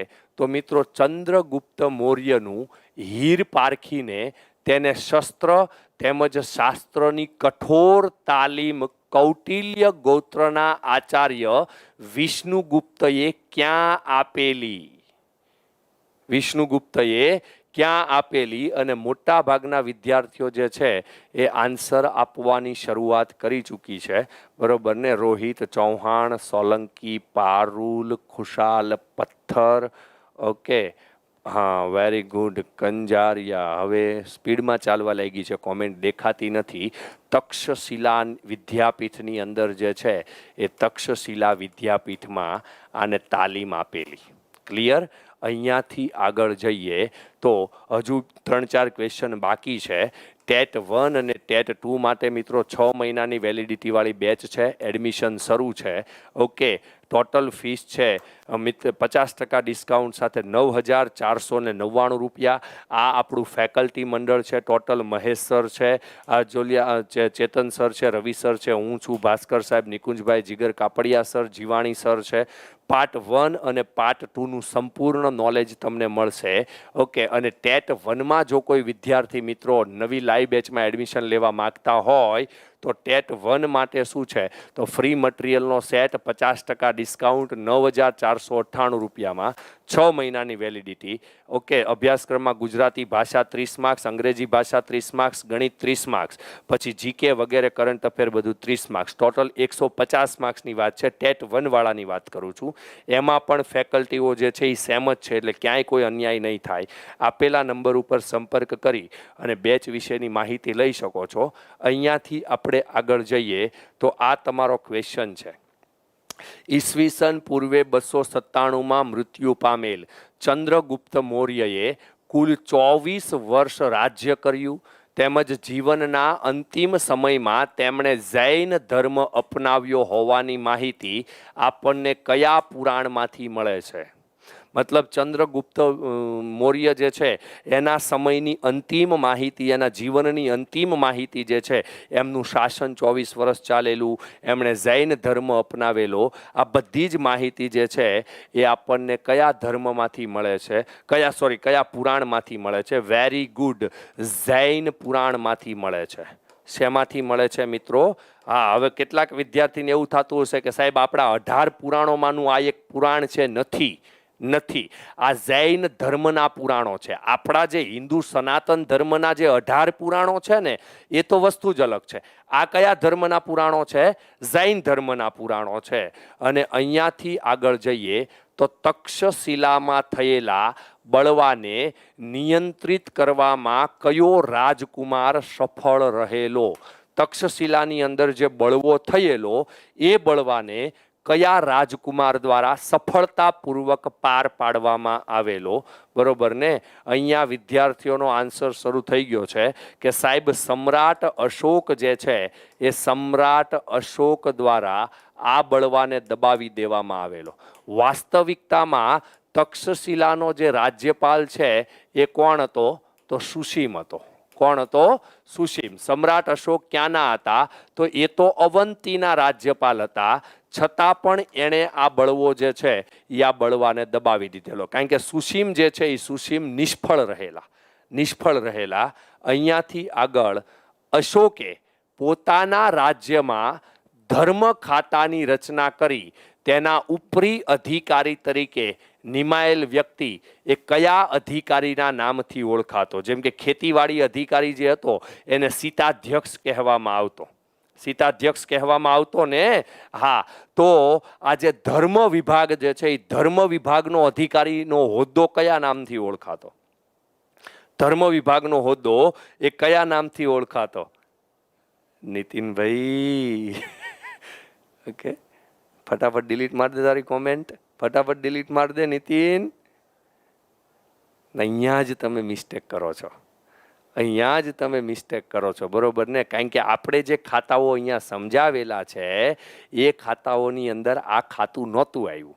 આ ખાતું નહોતું આવ્યું. વાત શેની છે તો ધર્મની, અને આ ધર્મને પ્રાકૃતમાં કયો શબ્દ લાગુ પડે તો ધમ્મ લાગુ પડે. તો ધમ્મ મહામાત્રા તરીકે ઓળખાતો. કયા નામથી ઓળખાતો આ અધિકારી? ધમ્મ મહામાત્ર. અને વિદ્યાર્થીઓ ઇનડાયરેક્ટલી તમને એક ક્વેશ્ચન અહીંયા એ પણ આવડી જાય. તમને ખબર છે? તમને એટલી તો ખબર પડી ગઈ કે અશોક જે છે એ ધર્મ ને ધમ્મ કહેતો. તો હવે તમને એ પણ ખબર પડી ગઈ કે ધમ્મ એ પ્રાકૃત શબ્દ છે. તો એનો મતલબ તમને એ પણ ખબર પડી ગઈ કે અશોકના લખાણો લગભગ પ્રાકૃત ભાષામાં મળતા. કઈ ભાષામાં મળતા? પ્રાકૃત ભાષામાં મળતા. ઇનડાયરેક્ટલી તમને ઘણું બધું આવડે. જો બુદ્ધિ લડાવતા આવડે ને તો ઇનડાયરેક્ટલી તમને ઘણું બધું આવડે. ઓકે, આ વસ્તુને ધ્યાન રાખવાનું હોય. અને અહીંયા મિત્રો આપણે આજનો જે લેક્ચર છે એ આજના લેક્ચરને આપણે ખતમ કરીએ છીએ. આજના લેક્ચરને આપણે ખતમ કરીએ છીએ. ટેટ 1 માટે બુક્સ મળશે. જો બેચ જેટલા વિદ્યાર્થીઓ લેવાના છે ને એવા વિદ્યાર્થીઓને અહીંયાથી બુક્સ ઇઝીલી મળી જશે. ઓકે, ઓનલાઈન બુક્સનું સેલિંગ જે છે એ જ્ઞાન એકેડમી અહીંયાથી નથી કરતી. ઓકે, તો એવા વિદ્યાર્થીઓને કે જેને ડાયરેક્ટ જ બુક્સ લેવી હોય એ પોતાના નજીકના બુક સ્ટોરનો સંપર્ક કરી શકે છે. એટલે એને ઇઝીલી બુક્સ મળી જશે. ઇઝીલી બુક્સ મળી જશે. અધરવાઇઝ જો તમે એવું વિચારો છો કે કંઈક અમારા તરફથી કોન્ટેક્ટ તમને મળે તો વિડીયોના ડિસ્ક્રિપ્શન બોક્સની અંદર જે છે એ આપણું અહીંયાનું જે ટેલિગ્રામ ચેનલ છે એ ટેલિગ્રામ ચેનલ આપેલી છે. એ ટેલિગ્રામ ચેનલને તમે જો સબસ્ક્રાઇબ કરજો, નહીં તો તમારા કોમેન્ટમાં ઉપર પણ પિન કરેલી છે. ઓકે, અત્યારે પિન નથી કરેલી, કરી દેશે હમણાં. ઓકે, તો ત્યાંથી પણ તમે ટેલિગ્રામમાં જોઈન થઈ જાઓ. ત્યાં તમને બુક્સ વિશેની તમામ માહિતી મળી જશે કે બુક્સ ક્યાંથી ખરીદવી, કઈ રીતના ખરીદવી અને કેટલામાં મળશે. ક્લિયર છે? તો મિત્રો જય હિન્દ, જય ભારત. ફરી પાછા સોમવારે મળીશું બપોરે 1 વાગ્યે. ટાઈમમાં ચેન્જીસ આવશે નહીં. વિડીયોને જબરજસ્ત રીતે મિત્રો જે છે એ તમારે શેર કરવાનો છે. શેર કરવામાં કાંઈ ઘટવું જોઈએ નહીં. આટલી વસ્તુ તમારે ધ્યાનમાં રાખવાની છે. શેર કરવામાં કાંઈ ઘટવું, બાકી દુનિયાને જેમ લડવું એમ લડી લે. તલાટી, જુનિયર ક્લાર્ક અને ટેટ ટાટની તૈયારીવાળા મિત્રો કે ઇન ફ્યુચર કોઈ પણ ક્લાસ 3ની તૈયારી યા જીપીએસસીની તૈયારીવાળા દોસ્તો માટે જીસીઆરટી કરવી પડશે અને કરવી પડશે. એમાં શંકાને કોઈ સ્થાન નથી. આના વગર ચાલવાનું નથી. આના વગર ચાલવાનું નથી. સર વંશ અને કુળ સમજાવો. દર્શનભાઈ પટેલ, તમારો ક્વેશ્ચન નેક્સ્ટ લેક્ચરમાં ફાઇનલ સમજાવી દઉં, બરોબર ને મારો ભાઈ? ફાઇનલી. ઓકે દર્શનભાઈ પટેલ, હું યાદ રાખીશ તમારા ક્વેશ્ચનને, હું સમજાવવાનું ભૂલીશ નહીં, કારણ કે અત્યારે બીજો લેક્ચર શરૂ થઈ રહ્યો છે. પ્લીઝ. ઓકે, જય હિન્દ, જય ભારત.